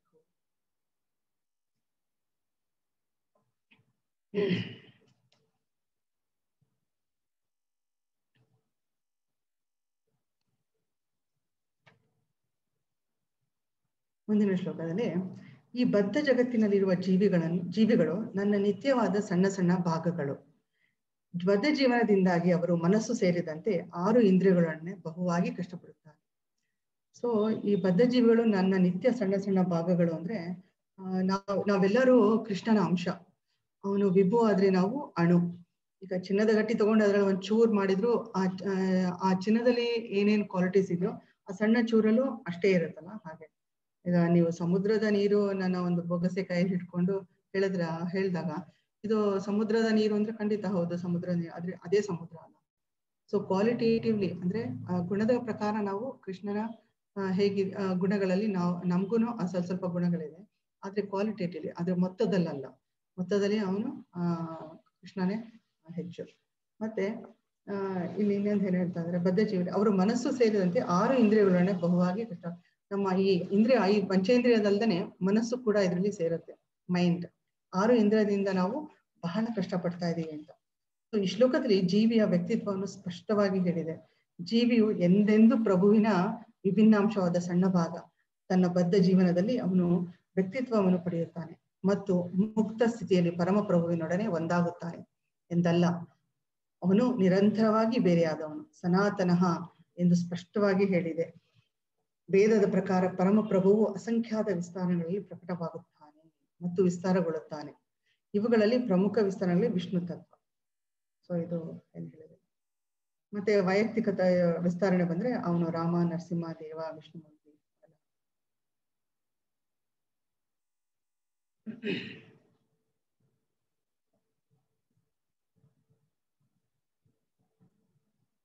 ಇನ್ನೊಂದು ಹೇಳ್ತಾ ಇದ್ದಾರೆ ಇಲ್ಲಿ ಏನಂದ್ರೆ, ಜೀವಿಗಳು ಪರಮಪ್ರಭುವಿನಿಂದ ಬೇರೆಯಾದ ವಿಭಿನ್ನಾಂಶಗಳು. ನಾವು ವಿಭಿನ್ನಾಂಶಗಳು, ಅವುಗಳಿಗೂ ಅವನ ಗುಣಗಳ ಸ್ವಲ್ಪ ಭಾಗಗಳಿವೆ. ಆಗ್ಲಿ ಹೇಳಿದಾಗ ಅವುಗಳಲ್ಲಿ ಸ್ವಾತಂತ್ರ್ಯವೂ ಒಂದು. ಆ ಸ್ವಾತಂತ್ರ್ಯವನ್ನು ದುರುಪಯೋಗ ಮಾಡಿಕೊಂಡು ಮನುಷ್ಯನು ಬದ್ಧ ಜೀವಿಯಾಗುತ್ತಾನೆ. ಸೊ ನಮಗೆ ಕೊಟ್ಟಿರೋ ಒಂದು ಮೈನ್ಯೂಟ್ ಇಂಡಿಪೆಂಡೆನ್ಸ್ ಅಥವಾ ಸ್ವಾತಂತ್ರ್ಯ, ಅದರಿಂದ ನಾವು ಬದ್ಧ ಜೀವಿಯಾಗುತ್ತೇವೆ. ಸ್ವಾತಂತ್ರ್ಯದ ಸದುಪಯೋಗದಿಂದ ಅವನಿಗೆ ಯಾವಾಗ್ಲೂ ಮುಕ್ತಿಯು ದೊರೆಯುತ್ತದೆ. ಅದನ್ನ ನಮಗೆ ಕೊಟ್ಟಿರೋ ಸ್ವಾತಂತ್ರ್ಯನ ನಾವು ಸದುಪಯೋಗಪಡಿಸ್ಕೊಂಡ್ರೆ ನಾವು ಮುಕ್ತಿ ಸಿಗತ್ತೆ. ಇಲ್ಲ ಅಂದ್ರೆ ನಾವು ಈ ತರ ಬದ್ಧಾತ್ಮರಾಗಿ ಇರ್ಬೇಕಾಗತ್ತೆ. ಅವನು ಪರಮ ಪ್ರಭುವಿನಂತೆಯೇ ನಿತ್ಯನು. ಎರಡರಲ್ಲಿ ಯಾವುದೇ ಆದ್ರೂ ನಾವು ಪರಮ ಪ್ರಭುವಿನಂತೆಯೇ ನಾವು ನಿತ್ಯರು. ಮುಕ್ತ ಸ್ಥಿತಿಯಲ್ಲಿ ಅವನು ಐಹಿಕ ಸ್ಥಿತಿಯಿಂದ ಬಿಡುಗಡೆ ಹೊಂದುತ್ತಾನೆ. ಅವನು ಪ್ರಭುವಿನ ದಿವ್ಯ ಸೇವೆಗೆ ಮುಡಿಪಾದವನು. ಅವನ ಬದ್ಧ ಸ್ಥಿತಿಯಲ್ಲಿ ಪ್ರಕೃತಿಯ ಐಹಿಕ ಗುಣಗಳು ಅವನ ಮೇಲೆ ಪ್ರಭಾವವನ್ನು ಬೀರುತ್ತದೆ. ಅವನು ಭಗವಂತನ ಪ್ರೇಮ ಪೂರ್ವಕ ಸೇವೆಯನ್ನು ಮರೆಯುತ್ತಾನೆ. ಸೊ ನಾವು ಈ ಕಂಡೀಷನ್ ಸೋಲಲ್ಲಿ ಏನಾಗುತ್ತೆ, ನಾವು ಬದ್ಧಾತ್ಮನಲ್ಲಿ ನಾವು ಮರ್ತು ಬಿಡ್ತೀವಿ ಅವನಿಗೆ ಸೇವೆ ಸಲ್ಲಿಸ್ಬೇಕು ಅಂತ. ಕೃಷ್ಣನಿಗೆ ನಾವು ಸೇವೆ ಸಲ್ಲಿಸೋದನ್ನ ನಾವು ಮರ್ತು ಬಿಡ್ತೀವಿ. ಸೊ ಕೊನೆಯಲ್ಲಿ ಏನ್ ಹೇಳ್ತಾರೆ ಈ ಒಂದು ಇದರಲ್ಲಿ 7ನೇ ಶ್ಲೋಕದಲ್ಲಿ, ಚಿನ್ನದ ವಿಭಿನ್ನಾಂಶಗಳು ಸಹ ಚಿನ್ನವೇ ಆಗಿರುವಂತೆ ಸಣ್ಣ ಭಾಗವು ಪರಮಪ್ರಭುವಿನ ವಿಭಿನ್ನಾಂಶವಾಗಿರೋದ್ರಿಂದ ಜೀವಿಯು ಗುಣದಲ್ಲಿ ಪ್ರಭುವಿನೊಡನೆ ಒಂದು ಎಂದು ಅರ್ಥ ಮಾಡಿಕೊಳ್ಳಬೇಕು. ಸೊ ನಾವು ಕೃಷ್ಣನಿಗೆ ನಾವು ಈ ಒಂದು ಗುಣಗಳಲ್ಲಿ ನಾವು ಒಂದು ಅಂತ ನಾವು ಅರ್ಥ ಮಾಡ್ಕೋಬೇಕಾಗುತ್ತೆ. ನೆಕ್ಸ್ಟ್ ಮುಂದಿನ 8ನೇ ಶ್ಲೋಕದಲ್ಲಿ ಹೇಳ್ತಾರೆ, ಕರ್ಮದ ಬಗ್ಗೆ ಎಕ್ಸ್ಪ್ಲೈನ್ ಮಾಡ್ತಾರೆ. ಗಾಳಿಯು ಗಂಧಗಳನ್ನು ಒಯ್ಯುವಂತೆ, ಗಾಳಿ ಹೇಗೆ ನಮ್ಮ ಒಂದು ಒಳ್ಳೆ ಸುವಾಸನೆ ಇದ್ರೆ ಒಂದ್ ಕಡೆಯಿಂದ ಇನ್ನೊಂದ್ ಕಡೆ ಹೋಗುತ್ತೋ, ಐಹಿಕ ಜಗತ್ತಿನಲ್ಲಿ ಜೀವಿಯು ತನ್ನ ಜೀವನದ ವಿವಿಧ ಕಲ್ಪನೆಗಳನ್ನು ಒಂದು ದೇಹದಿಂದ ಮತ್ತೊಂದು ದೇಹಕ್ಕೆ ಒಯ್ಯುತ್ತಾನೆ. ಹೀಗೆ ಅವನು ಒಂದು ಬಗೆಯ ದೇಹವನ್ನು ಪಡೆಯುತ್ತಾನೆ, ಮತ್ತೊಂದು ದೇಹವನ್ನು ಪಡೆಯಲು ಮೊದಲಿನ ದೇಹವನ್ನು ಬಿಡುತ್ತಾನೆ. ಸೊ ಗಾಳಿ ಹೇಗೆ ಸುಗಂಧ ತಗೊಂಡು ಹೋಗುತ್ತೋ ಹಾಗೆ ನಾವು ನಮ್ಮ ಕರ್ಮಾನುಸಾರವಾಗಿ ನಾವು ಒಂದು ದೇಹದಿಂದ ಮತ್ತೊಂದು ದೇಹಕ್ಕೆ ಟ್ರಾನ್ಸ್ಮೈಗ್ರೇಷನ್ ಅಂತ ಹೇಳ್ತೀವಲ್ಲ, ಮತ್ತೆ ಅದನ್ನ ಪಡಿತೀವಿ. ಈಗ ಒಂದು ಆತ್ಮ ಒಂದು ಮನುಷ್ಯನಲ್ಲಿ ಇರುತ್ತೆ. ಅದು ಸ್ವಲ್ಪ ಒಂದು ತರದ ಕರ್ಮ ಮಾಡ್ತಾನೆ. ಇರುವ ಧರ್ಮದ ಕೆಲಸ ಮಾಡ್ಕೊಂಡು ಹೋದ್ರೆ ಅವನು ಈ ಒಂದು ಮರ ತೋರಿಸಿದ್ರಲ್ಲ, ಅದು ಮೇಲಿನ ಕೊಂಬೆಗಳಲ್ಲಿ ಇರಬಹುದು. ಅಥವಾ ಪಾಪ ಕರ್ಮಗಳು ಮಾಡಿದ್ರೆ ಅವನು ಕೆಳಗಡೆ ಒಂದಲ್ಲಿ ಇರ್ತಾನೆ. ಅಥವಾ ಸಮತ್ವದಲ್ಲಿದ್ರೆ ಮೀಡಿಯಂ ಇದರಲ್ಲಿ ಇರ್ತಾನೆ ಅವನು. ಮತ್ತೆ ಇಲ್ಲಿ ಜೀವಿಯನ್ನು ಈಶ್ವರ ಎಂದು ವರ್ಣಿಸಿದೆ. ಹೀಗೆಂದರೆ ತನ್ನ ದೇಹವನ್ನು ನಿಯಂತ್ರಿಸುವವನು ಎಂದರ್ಥ. ದೇಹದಿಂದ ದೇಹಕ್ಕೆ ಸಾಗಿ ದೇಹದಲ್ಲಿರುವಾಗ ಹೋರಾಡುವುದಕ್ಕೆ ಕರ್ಷತಿ ಅಂತ ಹೇಳ್ತಾರೆ, ಅಥವಾ ಉಳಿವಿಗಾಗಿ ಹೋರಾಟ ಅಂತ. ಅವನು ಕೃಷ್ಣ ಪ್ರಜ್ಞೆಯಲ್ಲಿದ್ದರೆ ಅವನು ಕೃಷ್ಣ ಲೋಕಕ್ಕೆ ವರ್ಗ ಮಾಡಲಾಗುತ್ತದೆ. ಅವನು ಕೃಷ್ಣ ಪ್ರಜ್ಞೆಯಲ್ಲೇ ಇದ್ದು ಚೆನ್ನಾಗಿ ಅವನು ಒಂದು ಈ ಶಾಸ್ತ್ರಗಳ ಅಧ್ಯಯನ ಮಾಡೋದು, ಮತ್ತೆ ಭಕ್ತರ ಒಡನಾಡದಲ್ಲಿರೋದು, ಜಪ ಮಾಡೋದು, ಇದೆಲ್ಲ ಮಾಡ್ಕೊಂಡು ಬಂದ್ರೆ, ಭಕ್ತಿ ಸೇವೆ, ವೈಷ್ಣವರ ಸೇವೆ ಇದೆಲ್ಲ ಮಾಡ್ಕೊಂಡು ಬಂದ್ರೆ ಏನಾಗುತ್ತೆ, ನಾವು ಕೃಷ್ಣ ನಮಗೆ ಕರ್ಕೊಳ್ತಾನೆ, ಅವನು ಕೃಷ್ಣ ಸಂಗಾತಿ ಆಗುತ್ತಾನೆ. ಈ ದೇಹವು ನಾಶವಾದ್ಮೇಲೆ ಎಲ್ಲಾ ಮುಗಿದು ಹೋಗುತ್ತದೆ ಎನ್ನುವುದು ಸುಳ್ಳುವಾದ. ಅದು ವ್ಯಕ್ತಿಗತ ಆತ್ಮನು ದೇಹದಿಂದ ದೇಹಕ್ಕೆ ಸಾಗುತ್ತಾನೆ. ಸೊ ಆತ್ಮನು ಹೊರಟೋಗುತ್ತೆ ಅನ್ನೋದು ಸುಳ್ಳು, ಅದು ಇನ್ನೊಂದು ದೇಹ ಧಾರಣೆ ಮಾಡ್ತಾನೆ. 9ನೇ ಶ್ಲೋಕದಲ್ಲಿ ಏನ್ ಹೇಳ್ತಾರೆ ನೋಡೋಣ. ಜೀವಿಯು ಹೀಗೆ ಇನ್ನೊಂದು ಜಡದೇಹವನ್ನು ಪಡೆಯುತ್ತಾನೆ. ಒಂದು ನಿರ್ದಿಷ್ಟ ಬಗೆಯ ಕಿವಿ, ಕಣ್ಣು, ನಾಲಿಗೆ, ಮೂಗು ಮತ್ತು ಸ್ಪರ್ಶೇಂದ್ರಿಯಗಳನ್ನು ಪಡೆಯುತ್ತಾನೆ. ಇದನ್ನು ಮನಸ್ಸಿನ ಸುತ್ತ ಜೋಡಿಸಿದೆ.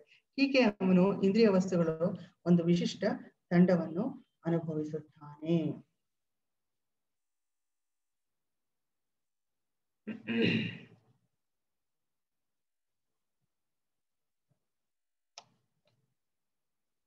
ಇವಾಗ ಜೀವಿಯು ತನ್ನ ಪ್ರಜ್ಞೆಯಲ್ಲಿ ಬೆಕ್ಕು, ನಾಯಿಗಳ ಗುಣಗಳನ್ನು ಬೆರೆಸಿದರೆ ಮುಂದಿನ ಜನ್ಮದಲ್ಲೂ ಬೆಕ್ಕು ಅಥವಾ ನಾಯಿಯ ದೇಹವನ್ನು ಪಡೆದು ಅನುಭವಿಸುತ್ತಾನೆ. ಮೂಲತಃ ಪ್ರಜ್ಞೆಯು ನೀರಿನಂತೆ ಶುದ್ಧ ನೀರಿನಲ್ಲಿ ಒಂದು ಬಣ್ಣವನ್ನು ಬೆರೆಸಿದರೆ ಅದು ಬದಲಾಗುತ್ತದೆ. ಈಗ ನೀವು ಬಲ್ಬ್ ತಗೊಂಡ್ರೆ ಬಿಳಿ ಅಂದ್ರೆ ವೈಟ್ ಕಲರ್ ಇದ್ರೆ ಅದು ಪ್ಯೂರ್ ಸೋಲ್ ಅಂತ, ಅಥವಾ ಶುದ್ಧವಾದ ಆತ್ಮ. ನೀವು ಅದಕ್ಕೆ ಒಂದು covering yellow colour, red colour, ಅದಂದ್ರೆ ನೀವು ಯಾವ ಒಂದು ಬಣ್ಣ ಹಾಕ್ತೀರಾ ಆ ಬಣ್ಣದ ಒಂದು ಲೈಟ್ ಕೊಡೋ ಹಾಗೆ ನಾವು ಶುದ್ಧ, ನಾವು ಆಕ್ಚುಲ್ ಆಗಿ ಆತ್ಮರು ಶುದ್ಧವಾಗೇ ಆಯ್ತು, ಪ್ಯೂರ್ ಸೋಲ್. ಆದ್ರೆ ಯಾವಾಗ ಈ ಭೌತಿಕ ಪ್ರಪಂಚಕ್ಕೆ ನಾವು ಬಂದುವೋ ಆಗ ನಾವು ಕಂಡೀಷನ್ ಸೋಲ್ ಅಂದ್ರೆ ಬದ್ಧಾತ್ಮರಾಗ್ತೀವಿ. ಯಾವಾಗ ಈ ಭೌತಿಕ ಪ್ರಪಂಚ ತಾಗಿದ ತಕ್ಷಣ, ನೀವು ಹೋದ್ಸರಿ ಕೇಳಿಸ್ಕೊಂಡ್ರಿ, ಇವರು ಪೂರ್ಣಾನಂದ ಮಾತಾಜಿ ಅವರು ತುಂಬಾ ಚೆನ್ನಾಗಿ ಹೇಳಿದ್ರು, ಮಗುವಾಗಿದ್ದಾಗ ಅದು ಹೇಗೆ ಒಳಗಡೆ ಒದ್ದಾಡ್ತಾ ಇರುತ್ತೆ, ಮತ್ತೆ ಹೊರಗಡೆ ಬಂದು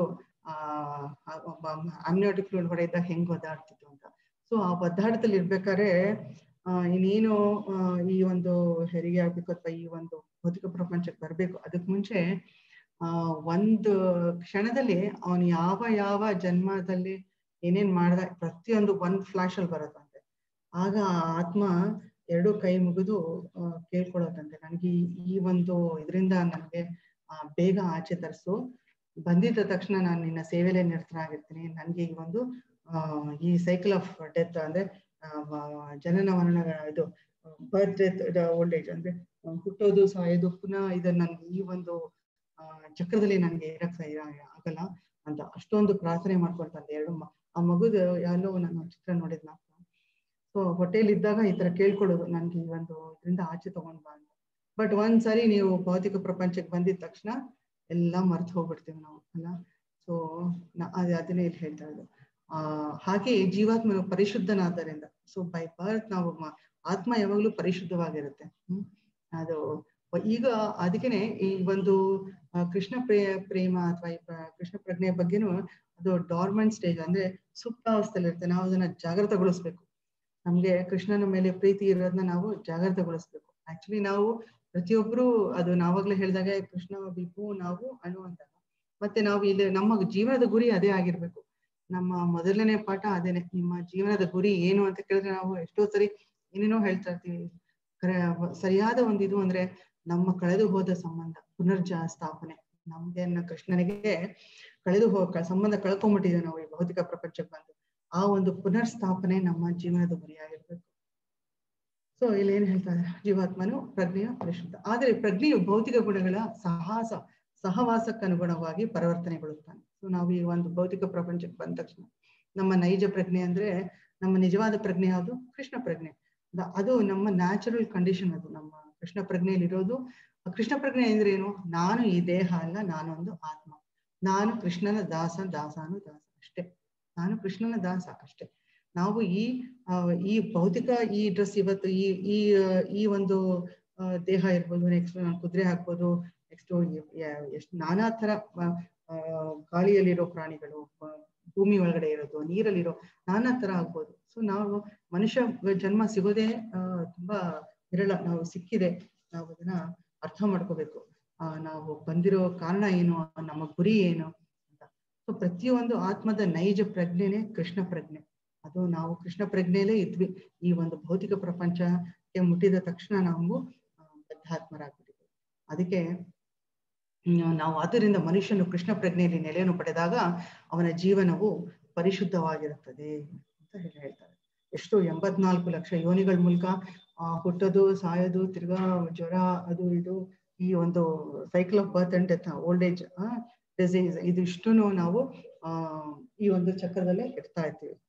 ಓಕೆ, ಸೊ ನೆಕ್ಸ್ಟ್ 10ನೇ ಶ್ಲೋಕಕ್ಕೆ ಹೋಗೋಣ. ಜೀವಿಯು ತನ್ನ ದೇಹವನ್ನು ಹೇಗೆ ಬಿಡಬಲ್ಲ? ಪ್ರಕೃತಿಯ ಗುಣಗಳ ಪ್ರಭಾವದಿಂದ ಅವನು ಯಾವ ಬಗೆಯ ದೇಹವನ್ನು ಅನುಭವಿಸುತ್ತಾನೆ? ಇದೆಲ್ಲವನ್ನು ಮೂಢರು ಅರ್ಥ ಮಾಡಿಕೊಳ್ಳಲಾರರು. ಆದ್ರೆ ಜ್ಞಾನದಲ್ಲಿ ಶಿಕ್ಷಣ ಪಡೆದ ಕಣ್ಣುಗಳಿರುವಂತ ಇದೆಲ್ಲವನ್ನು ಕಾಣಬಲ್ಲೆವು ಅಂತ.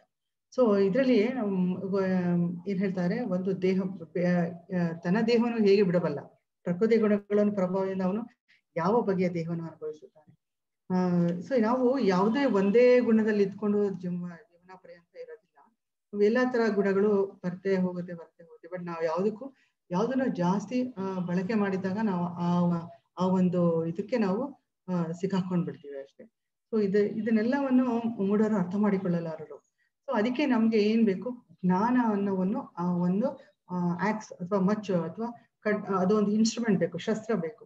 ಸೊ ನಾವು ಯಾವತ್ತೂ ಜ್ಞಾನದಲ್ಲಿ ನಾವು ಸಶಸ್ತ್ರರಾಗಿದ್ರೆ ನಮಗೆ ಏನೇ ಪ್ರಾಬ್ಲಮ್ ಬಂದ್ರು ನಾವು ಅದನ್ನ ನಿವಾರಿಸ್ಕೋಬಹುದು. ನಾವು ಖಂಡಿತ ನಿವಾರಿಸ್ಕೊಳ್ಬೋದು.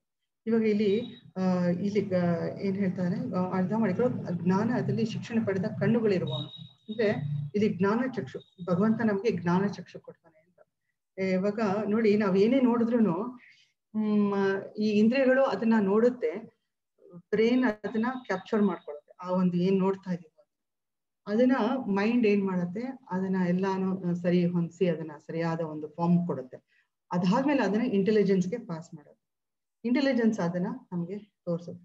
ಸೊ ಇವಾಗ ನಾವು ಈ ತರ ಒಂದು ಇದು ನೋಡಿದ್ದೇನೆ, ಸೀಯಿಂಗ್ ಇಸ್ ನಾಟ್ ಬಿಲೀವ್ ಅಂತ. ಅಂದ್ರೆ ಇದೇ ತರ ನಾವು ನೋಡಿದ್ನೆಲ್ಲ ನಾವು ಬಿಲೀವ್ ಮಾಡ್ಲಿಕ್ಕಾಗಲ್ಲ.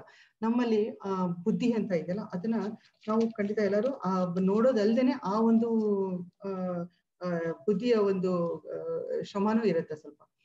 ಈಗ ಅದನ್ನೇ ಪ್ರಾಣಿಗಳ ವರ್ಗದಲ್ಲಿ ಹಾಗಲ್ಲ, ಸೀಯಿಂಗ್ ಇಸ್ ಬಿಲೀವಿಂಗ್ ಆಗ್ಬಿಡುತ್ತೆ. ಅಂದ್ರೆ ಅವ್ರು ಏನ್ ನೋಡ್ತಾ ಇದಾರೋ ಅದೇ ಅದು ನಂಬತ್ತೆ.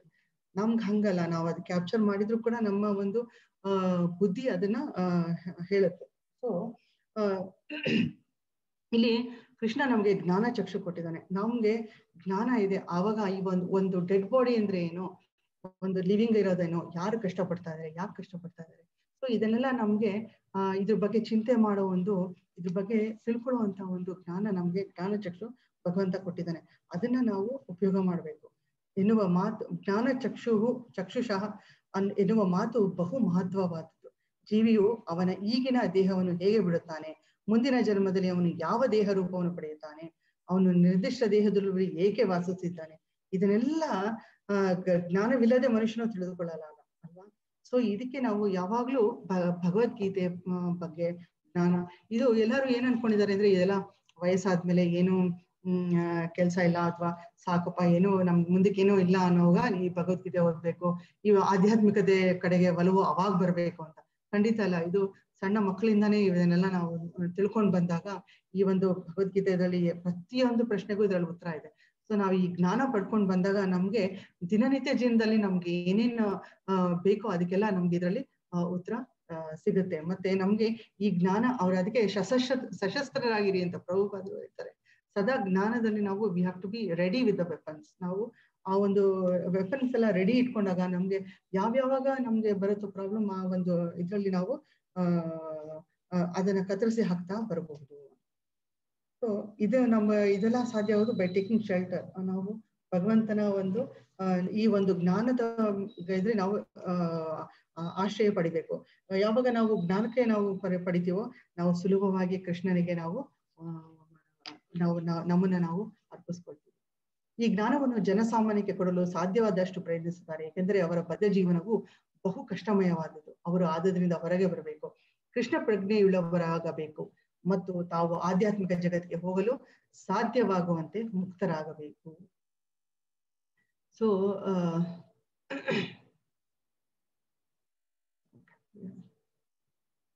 ಈಗ ನೀವು ಎಷ್ಟೋ ಸರಿ ನೋಡಿ, ಯಾರ ದೇಹ ಬಿಟ್ಟಿದ್ದಾರೆ ಅಥವಾ ಯಾರು ತೀರ್ಕೊಂಡಿದ್ದಾರೆ ಅಂದ್ರೆ ಭಗವದ್ಗೀತೆ ಹೇಳ್ತಾರೆ.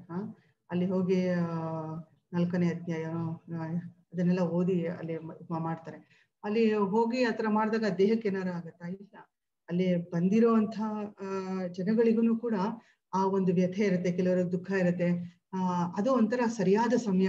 ಇವಾಗ ಹೇಗೆ ತೆವೆ ಕಾದಿದ್ದಾಗ ಚೆನ್ನಾಗಿ ನಾವು ಪರಾಟಗಳೆಲ್ಲ ಮಾಡ್ಕೋಬಹುದು, ಹಾಗೆ ಬಂದಿರುವಂತಹ ಜನಗಳಿಗೆ ನೋಡಕ್ಕೆ ಅಂತ ಬಂದಿರೋರ್ಗು ಈ ಒಂದು ಭಗವದ್ಗೀತೆ ಪಾರಾಯಣ ಮಾಡಿದಾಗ ನಾವು ಅವ್ರಿಗೆ ಅದು ಚೆನ್ನಾಗಿ ಮನಸ್ಸಿಗೆ ಅದು ಗ್ರಾಸ್ಪ್ ಮಾಡ್ತಾರೆ. ಅವ್ರು ಆ ಒಂದು ಭಗವದ್ಗೀತೆಯಲ್ಲಿ ಏನ್ ಹೇಳ್ತಾ ಇದಾರೆ ಅಂತದೆಲ್ಲ.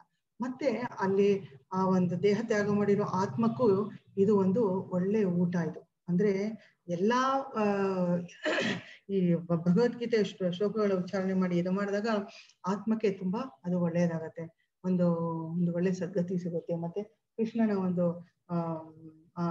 ಒಂದು ಕರುಣೆಯ ಒಂದು ಆತ್ಮಕ್ಕೆ ಇರುತ್ತೆ. ಸೊ ಅದಕ್ಕೋಸ್ಕರ ನಾವು ಇದನ್ನ ಭಗವದ್ಗೀತೆ ಅಲ್ಲೂ ಕೂಡ ನಾವು ಈ ತರ ಯಾರ ಹೋಗಿದ್ರೆ ಅಥವಾ ಯಾರು ಹುಷಾರಿದ್ರೆ ಈ ತರ ನಾವು ಮಾಡ್ತೇವೆ. ಆತ್ಮ ಸಾಕ್ಷಾತ್ಕಾರದಲ್ಲಿ ನೆಲೆಯಾಗಿದ್ದು ಪ್ರಯತ್ನ ಪಡುತ್ತಿರುವ ಆಧ್ಯಾತ್ಮಿಕವಾದಿಗಳು ಇವೆಲ್ಲವನ್ನು ಸ್ಪಷ್ಟವಾಗಿ ಕಾಣಬಲ್ಲರು. ಆದ್ರೆ ಯಾರ ಮನಸ್ಸು ಬೆಳೆದಿಲ್ಲವೋ ಮತ್ತು ಯಾರು ಆತ್ಮ ಸಾಕ್ಷಾತ್ಕಾರದಲ್ಲಿ ನೆಲೆಯನ್ನು ಪಡೆದಿಲ್ಲವೋ ಅವರು ಪ್ರಯತ್ನ ಪಟ್ಟರು ಏನಾಗುತ್ತಿದೆ ಎನ್ನುವುದನ್ನು ಕಾಣಲಾರರು. ಸೊ ಈ ಕೃಷ್ಣ ಪ್ರಜ್ಞೆಯಲ್ಲಿ ಪರಿಶುದ್ಧ ಭಕ್ತಿ ಸೇವೆಯಲ್ಲಿ ಯಾರ್ಯಾರು ನಿರತರಾಗಿರೋರು ಮಾತ್ರ ಸಂಗತಿಗಳು ಹೇಗೆ ಘಟಿಸುತ್ತದೆ ಎಂದು ಅರ್ಥ ಮಾಡಿಕೊಳ್ಳಬರಲು. ಈ ಕೃಷ್ಣ ಪ್ರಜ್ಞೆಯಲ್ಲಿ ಯಾರ್ಯಾರು ನಿರತರಾಗಿರ್ತಾರೋ ಮತ್ತೆ ಭಗವದ್ಗೀತೆ ಕೃಷ್ಣನ ಒಂದು ಸಂದೇಶ ಬಗ್ಗೆ ಯಾರು ತಿಳ್ಕೊಂಡಿರ್ತಾರೋ ಅವ್ರಿಗೆ ಮಾತ್ರ ಈ ಒಂದು ಇದನ್ನೆಲ್ಲ ಈ ಒಂದು ಘಟನೆಗಳಾಗ್ಲಿ ಇದನ್ನೆಲ್ಲ ಚೆನ್ನಾಗಿ ಅರ್ಥ ಮಾಡ್ಕೊಳ್ತಾರೆ. ನೆಕ್ಸ್ಟ್ ಈಗ 12ನೇ ಶ್ಲೋಕದಲ್ಲಿ ಇಡೀ ಜಗತ್ತಿನಲ್ಲಿ ಇಂದ ಕತ್ತಲನ್ನು ಚದುರಿಸುವ ಸೂರ್ಯನ ತೇಜಸ್ಸು ನನ್ನಿಂದ ಬರುತ್ತದೆ, ಚಂದ್ರನ ತೇಜಸ್ಸು ಅಗ್ನಿಯ ತೇಜಸ್ಸು ನನ್ನಿಂದನೇ ಬರುತ್ತದೆ ಅಂತ ಇಲ್ಲಿ ಏನ್ ಹೇಳ್ತಾ ಇದಾರೆ. ಸೂರ್ಯನ ತೇಜಸ್ಸು ಬಂದಾಗ ಏನಾಗುತ್ತೆ, ಗಿಡಗಳಿಗೆಲ್ಲ ಏನಂತೀರಾ ಫೋಟೋಸಿಂಥಸಿಸ್ಗೆ ಅದು ನಡೆಯುತ್ತೆ. ಸೊ ಅದು ಗಿಡಗಳೆಲ್ಲ ಚೆನ್ನಾಗಿ ಬೆಳೆಯುತ್ತೆ. ಮತ್ತೆ ಚಂದ್ರ ಅದಕ್ಕೆ ಆ ಒಂದು ಹಣ್ಣು ಹಂಪಲ ತರಕಾರಿಗಳೆಲ್ಲ ಅವನು ಟೇಸ್ಟ್ ಅಂತ ಜ್ಯೂಸ್ ಕೊಡ್ತಾನೆ ಯಾರು ಚಂದ್ರ. ಮತ್ತೆ ಇದ್ರೆ ಹೇಳ್ತಾರೆ ಅದರಿಂದ ಈ ಒಂದು ಇಡೀ ಜಗತ್ತಿನ ಕತ್ತಲನ್ನ ಚಲಿಸೋನು ಯಾರು, ಸೂರ್ಯ. ಮತ್ತೆ ಇದು ಎಲ್ಲಿಂದ ಯಾರಿಗೆ ಇದು ಶಕ್ತಿ ಎಲ್ಲಿಂದ ಬರುತ್ತೆ, ಅವ್ರಿಗೆ ಕೃಷ್ಣನಿಂದ ಬರುತ್ತೆ. ಸೊ ಇಲ್ಲಿ ಸೂರ್ಯನ ತೇಜಸ್ಸು ಮತ್ತು ವಿದ್ಯುತ್ ಶಕ್ತಿ ನೋಡುತ್ತಾರೆ. ಸೂರ್ಯನ ತೇಜಸ್ಸು, ಚಂದ್ರನ ತೇಜಸ್ಸು, ವಿದ್ಯುತ್ ಶಕ್ತಿ ಅಥವಾ ಅಗ್ನಿಯ ತೇಜಸ್ಸು ದೇವೋತ್ತಮ ಪರಮ ಪುರುಷನಿಂದ ಬರುತ್ತದೆ ಎನ್ನುವುದನ್ನು ಅರ್ಥ ಮಾಡಿಕೊಳ್ಳಲು ಪ್ರಯತ್ನಿಸಬೇಕು ಅಷ್ಟೇ. ಕೃಷ್ಣ ಪ್ರಜ್ಞೆ ಪ್ರಾರಂಭವೆನಿಸುವ ಜೀವನದ ಇಂತಹ ಪರಿಕಲ್ಪನೆಯಲ್ಲಿ ಈ ಐಹಿಕ ಜಗತ್ತಿನಲ್ಲಿ ಬದ್ಧವಾದ ಆತ್ಮಕ್ಕೆ ಪ್ರಗತಿಗೆ ಬೇಕಾದಷ್ಟು ಅವಕಾಶವಿದೆ. ಜೀವಿಗಳು ಮೂಲತಃ ಪರಮ ಪ್ರಭುವಿನ ವಿಭಿನ್ನಾಂಶಗಳು. ಇಲ್ಲಿ ಅವರು ಹೇಗೆ ಭಗವದ್ಧಾಮಕ್ಕೆ ಹಿಂತಿರುಗಬಹುದು ಎನ್ನುವುದನ್ನು ಸೂಚಿಸುತ್ತಿದ್ದಾನೆ.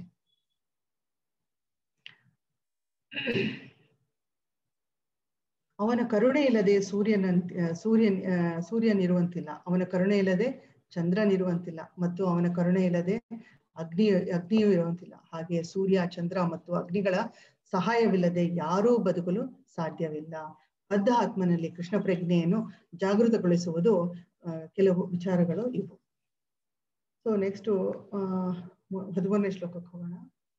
ಒಟ್ಟಿನಲ್ಲಿ ಇಲ್ಲಿ ಚಂದ್ರನು ಇದು ತುಂಬಾ ಮುಖ್ಯ. ಅದೇ ಚಂದ್ರ ನಮ್ಗೆ ಬಂದಿರೋದ್ರಿಂದ ಅವನ ಇದರಿಂದ ತರಕಾರಿ ಮತ್ತೆ ಹಣ್ಣುಗಳಿಗೆಲ್ಲ ರುಚಿ ಸಿಗತ್ತೆ. ಮತ್ತೆ ಸೂರ್ಯನ ಸಹಾಯದಿಂದ ನಮ್ಗೆ ಗಿಡಗಳೆಲ್ಲ ಚೆನ್ನಾಗಿ ಬೆಳೆಯುತ್ತೆ, ಮತ್ತೆ ನಮ್ಗೆ ಬೆಳಕು ಸಿಗತ್ತೆ. ಸೊ ಹೀಗೆ ಮತ್ತೆ ಇದು ಆಧ್ಯಾತ್ಮಿಕ ಗಣದಲ್ಲಿ ಪರಮಪ್ರಭುವಿನ ದಿವ್ಯ ಪ್ರಭೆಯ ಸೂರ್ಯನ ಬೆಳಕಿಗೆ ಕಾರಣ ಸೂರ್ಯೋದಯದೊಡನೆ ಮನುಷ್ಯರ ಕೆಲಸ ಕಾರ್ಯಗಳು ಪ್ರಾರಂಭವಾಗುತ್ತೆ ಅಲ್ವಾ. ಬೆಳಗ್ಗೆ ಆಗ್ತಾ ಇದೆ, ನಮ್ಮ ಕೆಲಸಗಳೆಲ್ಲ ನಾವು ಮಾಡ್ತೀವಿ. ಅಡಿಗೆ ಮಾಡಕ್ಕೆ ಬೆಂಕಿ ಬೇಕು. ಹೀಗೆ ಆಮೇಲೆ ಆ ರುಚಿ ಆಕ್ಚುಲಿ ತರಕಾರಿ ರುಚಿಗಳೆಲ್ಲ ನಾವು ಸವಿದಾಗ ನಮ್ಗೆ ಗೊತ್ತಾಗತ್ತೆ ಎಷ್ಟು ಅದರಲ್ಲಿ ಚಂದ್ರನ ಪಾತ್ರ ಎಷ್ಟಿದೆ ಅಂತ. ಮತ್ತೆ ನೆಕ್ಸ್ಟ್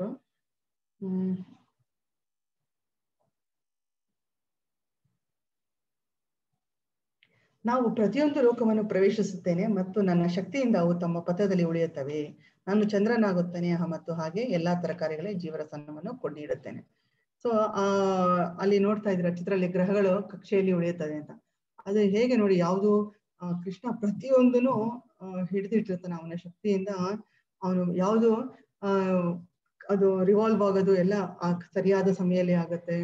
ಮತ್ತೆ ಯಾವುದು ಆಚೆ ಈಚೆ ಹೋಗಲ್ಲ, ಅಥವಾ ಅಲ್ಲಿ ಯಾವ್ದು ಟ್ರಾಫಿಕ್ ಜಾಮ್ ತರ ಯಾವುದು ಒಂದಕ್ಕೊಂದು ಡಿಕ್ಕಿ ಕೊಡೋದಿಲ್ಲ. ಅದು ಎಷ್ಟು ಆ ಒಂದು ಸೂಕ್ಷ್ಮವಾಗಿ ಅವನು ಎಷ್ಟು ಚೆನ್ನಾಗಿ ಅದನ್ನ ನಿರ್ಮಾಣ ಮಾಡಿದಾನೆ ನೋಡಿ Krishna. So we have to appreciate all this. ಇದ್ರ ಬಗ್ಗೆ ಎಲ್ಲ ನಾವು ತಿಳ್ಕೊಳ್ತಾ ಇದ್ದಾಗ ಕೃಷ್ಣ ಎಷ್ಟು ದೊಡ್ಡವನು, ಎಷ್ಟು ಮಾಡ್ತಾ ಇದ್ದಾನೆ ಅಂತ ನಮ್ಗೆ ಅವಾಗ ಅರ್ಥ ಆಗತ್ತೆ.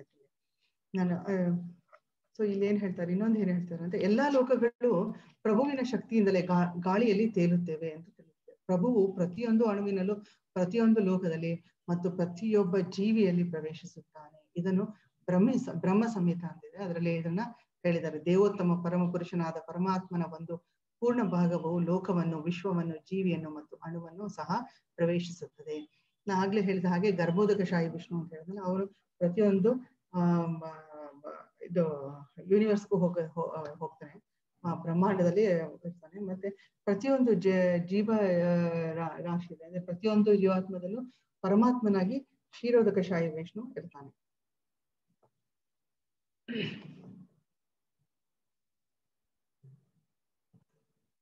ಮತ್ತು ಇದು ಯಾವ ತರ ಅರೇಂಜ್ಮೆಂಟ್ ನೋಡಿ, ಗ್ರಹಗಳ ಕಕ್ಷೆಯಲ್ಲಿ ಏನ್ ಹೇಳ್ತಾರೆ, ಒಬ್ರು ಸೈಂಟಿಸ್ಟ್ ಹೇಳ್ತಾ ಇದ್ರು, ಅದು ಸೂರ್ಯ ಏನಾದ್ರು ಚಂದ್ರನ ಭೂಮಿ ಹತ್ರ 1 ಇಂಚ್ ಹತ್ರ ಬಂದ್ರು ಭೂಮಿ ಸುಟ್ಟು ಹೋಗುತ್ತೆ, ಅಥವಾ 1 ಇಂಚ್ ದೂರ ಹೋದ್ರೂ ಸಹ ಭೂಮಿ ತುಂಬಾ ಫ್ರೀಸ್ ಆಗಂಗ್ ಆಗುತ್ತೆ ಅಂತ. ಸೊ ಅಲ್ಲಿಗೆ ಅದು ಎಷ್ಟು ಸೂಕ್ಷ್ಮವಾಗಿ ಅವನು ಭಗವಂತ ಎಷ್ಟು ಚೆನ್ನಾಗಿ ಅದನ್ನ ಅರೇಂಜ್ ಮಾಡಿದಾನೆ ಅಂತ ನಾವು ಇದರಲ್ಲಿ ನೋಡ್ಬೋದು. ಮತ್ತೆ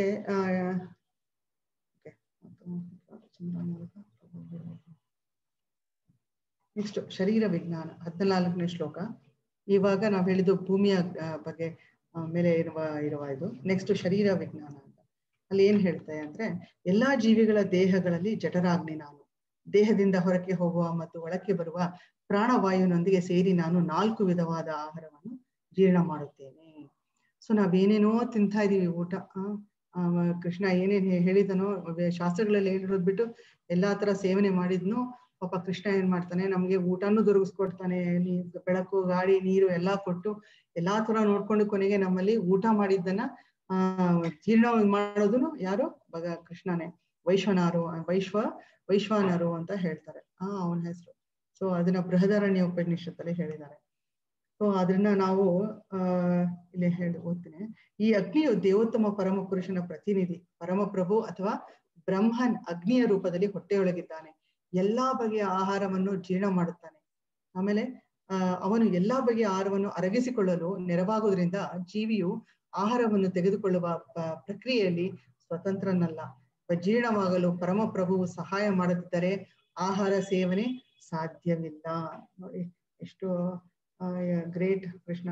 ಸೊ ನಾವು ಈ ತರ ಒಂದೊಂದು ಹೆಜ್ಜೆಲ್ಲೂ ನಾವು ಭಗವಂತನ ತಿಳ್ಕೊಂತ ಬಂದಾಗ ನಮ್ಗೆ ಅವನ ಮೇಲೆ ಪ್ರೇಮ ಹೆಚ್ಚಾಗುತ್ತೆ, ಪ್ರೀತಿ ಹೆಚ್ಚಾಗುತ್ತೆ. ಆಗ ನಾವು ನಮ್ಮ ಭಕ್ತಿ ಸೇವೆ ಚೆನ್ನಾಗಿ ಮಾಡ್ಕೊಂಡು ಹೋಗೋದು, ನಮ್ಮ ಜಪ ಚೆನ್ನಾಗಾಗುತ್ತೆ. ಎಲ್ಲಾದ್ರಲ್ಲೂ ಹೇಗಿದ್ದಾನೆ ಕೃಷ್ಣ, ಎಲ್ಲಾದ್ರಲ್ಲೂ ನಮ್ಗೆ ಯಾವ ತರ ಸಹಾಯ ಮಾಡ್ತಾ ಇದ್ದಾನೆ ಅಂತ. ಸೊ ಹೀಗೆ ಅವನು ಆಹಾರವನ್ನು ಉತ್ಪಾದಿಸುತ್ತಾನೆ, ಅರಗಿಸುತ್ತಾನೆ. ಅವನ ಕೃಪೆಯಿಂದ ನಾವು ಬದುಕನ್ನು ಸವಿಯುತ್ತೇವೆ. ಸೊ ಇದನ್ನೇ ವೇದಾಂತ ಸೂತ್ರದಲ್ಲಿ ಹೇಳಿದ್ದಾರೆ. ಮತ್ತೆ ಆಹಾರಗಳಲ್ಲಿ 4 ವಿಧ. ಯಾವುದು? ಕೆಲವನ್ನು ನುಂಗುತ್ತೇವೆ, ಕೆಲವನ್ನು ಅಗಿಯುತ್ತೇವೆ, ಕೆಲವನ್ನು ನೆಕ್ಕುತ್ತೇವೆ, ಕೆಲವನ್ನು ಒಳಗೆ ಎಳೆದುಕೊಳ್ಳುತ್ತೇವೆ. ಅವೆಲ್ಲಕ್ಕೂ ಅವನೇ ಜೀರ್ಣಶಕ್ತಿ. ಸೊ ನಾನೇ ಜೀರ್ಣಶಕ್ತಿ ಅಂತ ಇಲ್ಲಿ ಕೃಷ್ಣ ಹೇಳ್ತಾ ಇದ್ದಾನೆ. ಸೊ ಈ ಒಂದು 12ನೇ ಅಧ್ಯಾಯದಲ್ಲಿ ನಾವು ಶರೀರ ವಿಜ್ಞಾನ ತಿಳ್ಕೊಂಡು, ಅದಕ್ಕೂ ಮುಂಚೆ ಭೂಮಿ ಬಗ್ಗೆ. ಈಗ 15ನೇ ಅಧ್ಯಾಯದಲ್ಲಿ ಆಧ್ಯಾತ್ಮಿಕ ಏನು, ನಾನು ಪ್ರತಿಯೊಬ್ಬರ ಹೃದಯದಲ್ಲಿ ನೆಲೆಸಿದ್ದೇನೆ. ಸ್ಮರಣೆ, ಜ್ಞಾನ ಮತ್ತು ಮರೆವು ನನ್ನಿಂದನೇ ಬರುತ್ತದೆ. ಎಲ್ಲಾ ವೇದಗಳಿಂದ ತಿಳಿಯಬೇಕಾದ ನಾನೇ. ವೇದಾಂತ ಕರ್ತೃ ನಾನು, ವೇದಗಳನ್ನು ತಿಳಿದವನು ನಾನೇ. ಸೊ ಅವನು ಒಳಗೆ ಇದ್ದಾಗ ಯಾವ ತರ ಇದ್ದಾನೆ, ಪರಮಾತ್ಮನಾಗಿದ್ದಾನೆ. ಹೊರಗಡೆ ಏನು, ಹೊರಗಡೆ ಅವನು, ಒಳಗಡೆ ಏನಂತಾರೆ ಅವರು ಚೈತ್ಯ ಗುರು. ಸೊ ಹೊರಗಡೆ ಹೋದಾಗ ನಮ್ಗೆ ಈ ಶಾಸ್ತ್ರ ಮತ್ತೆ ಈ ಬುಕ್ಕಿನ ಈ ಒಂದು ಪುಸ್ತಕದ ಒಂದು ಶಾಸ್ತ್ರದ ಮೂಲಕ ನಮ್ಗೆ ಜ್ಞಾನವನ್ನು ಕೊಡ್ತಾನೆ ಅವನು. ಆಮೇಲೆ ಇಲ್ಲಿ ಅವನೇ ನಮ್ಗೆ ಇದನ್ನ ಕೊಟ್ಟಿದ್ದು ಏನೋ ಜ್ಞಾಪಕ ಶಕ್ತಿ, ಮರೆಯೋದು ಮತ್ತೆ ಜ್ಞಾನ ಅಂತ ಹೇಳ್ತಾ ಇದ್ವಿ. ಸೊ ಇಲ್ಲಿ ಪರಮಾತ್ಮನಾಗಿ ಪರಮಪ್ರಭು ಎಲ್ಲರ ಹೃದಯಗಳಲ್ಲಿ ನೆಲೆಸಿದ್ದಾನೆ. ಮತ್ತೆ ಮರೆಯೋದು ಕೊಟ್ಟಿದ್ದಾನೆ ಅಂದ್ರೆ, ಈಗ ನಾವು ಎಷ್ಟೊಂದು ಹೋದ ಜನ್ಮದ್ದು ಎಲ್ಲ ಜ್ಞಾಪಕ ಇರುತ್ತೆ, ನಮ್ಗೆ ಇರಲ್ಲ. ಬೆಳಗ್ಗೆ ಒಂದ್ 10 ದಿವಸ ಮುಂಚೆ ಮಾಡಿದ್ದು ಜ್ಞಾಪಕ ಇರಲ್ಲ, ಹಿಂದಿಲ್ ದಿನದ್ದು ಜ್ಞಾಪಕ ಇರಲ್ಲ. ಸೊ ಈಗ ಮರೆಯುವ ಶಕ್ತಿನೂ ಯಾರು? ಭಗವಂತನೇ ಕೊಟ್ಟಿರೋದು ನಮ್ಗೆ. ಜ್ಞಾಪಕನೂ ಅವನೇ ಕೊಡ್ತಾನೆ, ಮರೆಯೋದು ಅವನೇ ಕೊಡ್ತಾನೆ. ಜ್ಞಾಪಕ ಅಂದ್ರೆ ಇವಾಗ ಫಾರ್ ಎಕ್ಸಾಂಪಲ್ ಬೆಳಗ್ಗೆ ಎದ್ದೇಳ್ತೀವಿ, ಎದ್ದಿದ ತಕ್ಷಣ ಹೌದು ನಾವು ಇಲ್ಲಿ ಎದ್ದಿದ್ದೀನಿ, ನೆಕ್ಸ್ಟ್ ಏನ್ ಮಾಡ್ಬೇಕು, ನೆನ್ನೆ ಏನ್ ಮಾಡ್ದೆ, ಇಷ್ಟೆಲ್ಲ ಸ್ವಲ್ಪ ನಮ್ಗೆ ಜ್ಞಾಪಕ ಬರುತ್ತೆ. ಸೊ ಅದು ಯಾರು ಕೊಡ್ತಾ ಇರೋದು? ಅದು ಕೃಷ್ಣ. ಮತ್ತೆ ಬೇಡದಿರೋದನ್ನ ನಪ್ಸ್ಕೋಬಾರ್ದು ಅನ್ನೋದಿರೋದನ್ನೆಲ್ಲ ಅವನು ನಮ್ಗೆ ಮರವನ್ನು ಕೂಡ ಅವನೇ ಕೊಡ್ತಾನೆ. ಮತ್ತೆ ಜ್ಞಾನ, ಪರಮಾತ್ಮನಾಗಿ ಪರಮಪ್ರಭುವು ಎಲ್ಲರ ಹೃದಯಗಳಲ್ಲಿ ನೆಲೆಸಿದ್ದಾನೆ. ಎಲ್ಲಾ ಚಟುವಟಿಕೆಗಳು ಅವನಿಂದ ಪ್ರೇರಿತವಾಗುತ್ತದೆ. ಜೀವಿಯು ತನ್ನ ಹಿಂದಿನ ಜನ್ಮದ ವಿಷಯವನ್ನು ಸಂಪೂರ್ಣವಾಗಿ ಮರೆಯುತ್ತಾನೆ, ಆದರೆ ಅವನು ಎಲ್ಲ ಕೆಲಸದ ಸಾಕ್ಷಿಯಾದ ಪರಮಪ್ರಭುವಿನ ಅಣತಿಯಂತೆ ಕೆಲಸ ಮಾಡಬೇಕು ಅಂತ ಹೇಳಿ. ನೆಕ್ಸ್ಟ್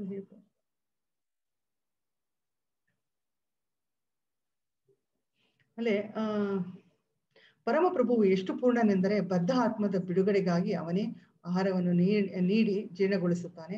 ಅವನೇ ಬದ್ಧ ಆತ್ಮನ ಕರ್ಮಗಳ ಸಾಕ್ಷಿ. ವೇದಗಳ ರೂಪದಲ್ಲಿ ಅವನೇ ಜ್ಞಾನದಾತ ಮತ್ತು ದೇವೋತ್ತಮ ಪರಮ ಪುರುಷರಾದ ಶ್ರೀಕೃಷ್ಣನಿಗೆ ಅವನೇ ಭಗವದ್ಗೀತೆಯನ್ನು ಉಪದೇಶಿಸುತ್ತಾನೆ. ಬದ್ಧ ಆತ್ಮರು ಅವನೇ ಪೂಜಿಸಬೇಕು. ಹೀಗೆ ಭಗವಂತನು ಸರ್ವ ಮಂಗಳ ಭಗವಂತನು, ಸರ್ವ ಕೃಪಾಮಯನು. ಸೊ ಕರುಣಾಮಯ ಕೃಷ್ಣ. ನಾವು ಮರ್ತೋದ್ರುನು ನಮ್ಮನ್ನ ಪ್ರತಿ ಹೆಜ್ಜೆಜ್ಜೆಗೂ ಜ್ಞಾಪಿಸ್ಕೊಳ್ತಾ ಇರ್ತಾನೆ. ನಾವು ಅವನನ್ನ ತಲುಪದೇ ಇದ್ರು ಯಾವ ದೇಹ ಧಾರಣೆ ಆಗಿರ್ಬೋದು, ಮನುಷ್ಯ ದೇಹ ಆಗ್ಲಿ, ಯಾವ ದೇಹ ಧಾರಣೆ ಆದ್ರೂ ಅವ್ನು ನಮ್ಮನ್ನ ಮಾತ್ರ ಅವನು ಕೈ ಬಿಡಲ್ಲ. ಈಗ ನಾವು ಒಂದು ಇದ್ದಂಗೆ ಏನೋ ಗೂಗಲ್ ಮ್ಯಾಪ್ ಅಂತ ಹೇಳ್ತಿರಲ್ಲ, ಹಾಗೆ ನಾವು ಎಲ್ಲ ತಪ್ಪಿಸ್ಕೊಂಡ್ಬಿಟ್ಟಿರ್ತೀವಿ, ಬೇರೆ ದಾರಿಗೆ ಹೋಗ್ಬಿಟ್ಟು ಗೊತ್ತಾಗಿಲ್ಲ ಅಂದ್ರೆ ತಿರ್ಗಾ ಗೂಗಲ್ ಮ್ಯಾಪ್ ಏನ್ ಮಾಡುತ್ತೆ, ನಾವೆಲ್ಲಿ ನಾವು ಡೆಸ್ಟಿನೇಷನ್ ಹಾಕಿರ್ತೀವೋ ಅಲ್ಲಿ ಕರೆಕ್ಟ್ ಆಗಿ ಕರ್ಕೊಂಡು ಹೋಗಿ ಬಿಡುತ್ತೆ. ಹಾಗೆ ಕೃಷ್ಣ ನಾವ್ ಯಾವ ಜನ್ಮ ತಗೊಂಡು ಏನೇ ಮಾಡಿದ್ರು ಆದಷ್ಟು ನಮ್ಮನ್ನ ಅವನ ಹತ್ರ ಕರ್ಕೊಂಡು ಹೋಗಕ್ಕೆ ನಮ್ಗೆ ಅವನು ತುಂಬಾ ಆತರ ಸಹಾಯ ಮಾಡ್ತಾನೆ.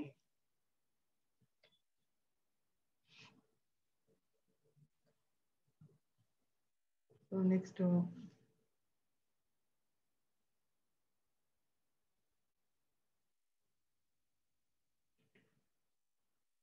ಈ ಶ್ಲೋಕದಲ್ಲಿ ವೇದಗಳ ಉದ್ದೇಶ, ವೇದಗಳ ಅರ್ಥಿಸ್ಬೇಕು. ಈಗ 16, 17, 18ನ ತ್ರಿಶ್ಲೋಕಿ ಅಂತ ಹೇಳ್ತಾರೆ, ಅಂದ್ರೆ ವೇದಗಳ ಸಾರ ಅಂತ ಇದೆ. ಸೊ 16, 17 ಅಂಟಿನ ತ್ರಿಶ್ಲೋಕ ಗೀತೆ ಅಂತ ಹೇಳ್ತಾರೆ, ಗೀತ ಅಂತ ಹೇಳ್ತಾರೆ. ಇದು ಎಸೆನ್ಸ್ ಆಫ್ ವೇದಾಂತ ಅಂತ, ಅಂದ್ರೆ ವೇದಗಳ ಒಂದು ಸಾರ ಅಂತ ಹೇಳ್ತಾರೆ. ಪುರುಷರಲ್ಲಿ 2 ವರ್ಗಗಳಿದೆ. ಇದು 16ನೇ ಇದು ನಮ್ಮ ಒಂದು ಕಳೆದು ಹೋದ ಸಂಬಂಧದ ಬಗ್ಗೆ ಹೇಳ್ತಾ ಇದ್ದಾರೆ. ಈ ಪುರುಷರಲ್ಲಿ 2 ವರ್ಗಗಳು, ಒಂದು ಕ್ಷರರು ಮತ್ತು ಇನ್ನೊಂದು ಅಕ್ಷರರು. ಈ ಐಹಿಕ ಜಗತ್ತಿನಲ್ಲಿ ಎಲ್ಲಾ ಜೀವಿಗಳು ಕ್ಷರ, ಆಧ್ಯಾತ್ಮಿಕ ಜಗತ್ತಿನಲ್ಲಿರುವುದೆಲ್ಲ ಅಕ್ಷರ. ಸೊ ಈ ಭಗವಂತ ಈ ಕ್ಷರ ಮತ್ತೆ ಅಕ್ಷರನನ್ನು ಮೀರಿದವನವನು. ಯಾರು? ಭಗವಂತ. ಸೊ ಇಲ್ಲಿ ಆಗಲೇ ವಿವರಿಸಿದಂತೆ ವ್ಯಾಸದೇವರಿಗೆ ತನ್ನ ಅವತಾರದಲ್ಲಿ ಪ್ರಭು ವೇದಾಂತ ಸೂತ್ರಗಳನ್ನು ಸಂಗ್ರಹಿಸಿದನು. ಪ್ರಭುವು ಸಂಕ್ಷೇಪವಾಗಿ ವೇದಾಂತ ಸೂತ್ರದ ತಿರುಳನ್ನು ಇಲ್ಲಿ ಕೊಡುತ್ತಿದ್ದಾನೆ. ಮತ್ತೆ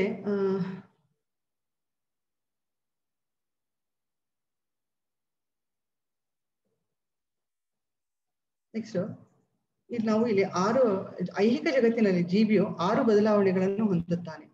ಹುಟ್ಟು, ಬೆಳವಣಿಗೆ, ಕಾಲಾವಧಿ, ಸಂತಾನೋತ್ಪತ್ತಿ, ಕ್ಷಯಿಸುವುದು ಮತ್ತು ಕಣ್ಮರೆಯಾಗುವುದು. ಇವು ಐಹಿಕ ಶರೀರದ ಬದಲಾವಣೆಗಳು. ಆದರೆ ಆಧ್ಯಾತ್ಮಿಕ ಜಗತ್ತಿನಲ್ಲಿ ದೇಹದ ಬದಲಾವಣೆ ಆಗಲ್ಲ.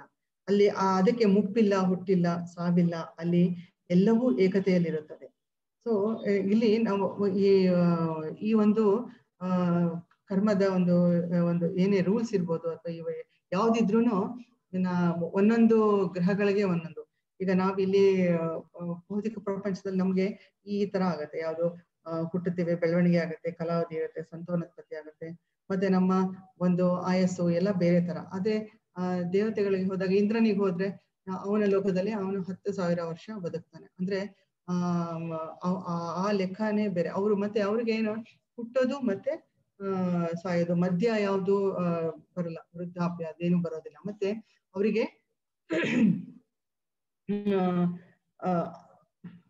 ಅವ್ರು ಯಾವಾಗ್ಲೂ ಯೌವನದಲ್ಲೇ ಇರ್ತಾರೆ. ನಾವಾದ್ರೆ ವೃದ್ಧಾಪ್ಯ ಆಗ್ತೀವಿ ಮತ್ತೆ ದೇಹ ತ್ಯಾಗ ಮಾಡ್ತೀವಿ, ಅವ್ರದ್ದು ಹಂಗಲ್ಲ.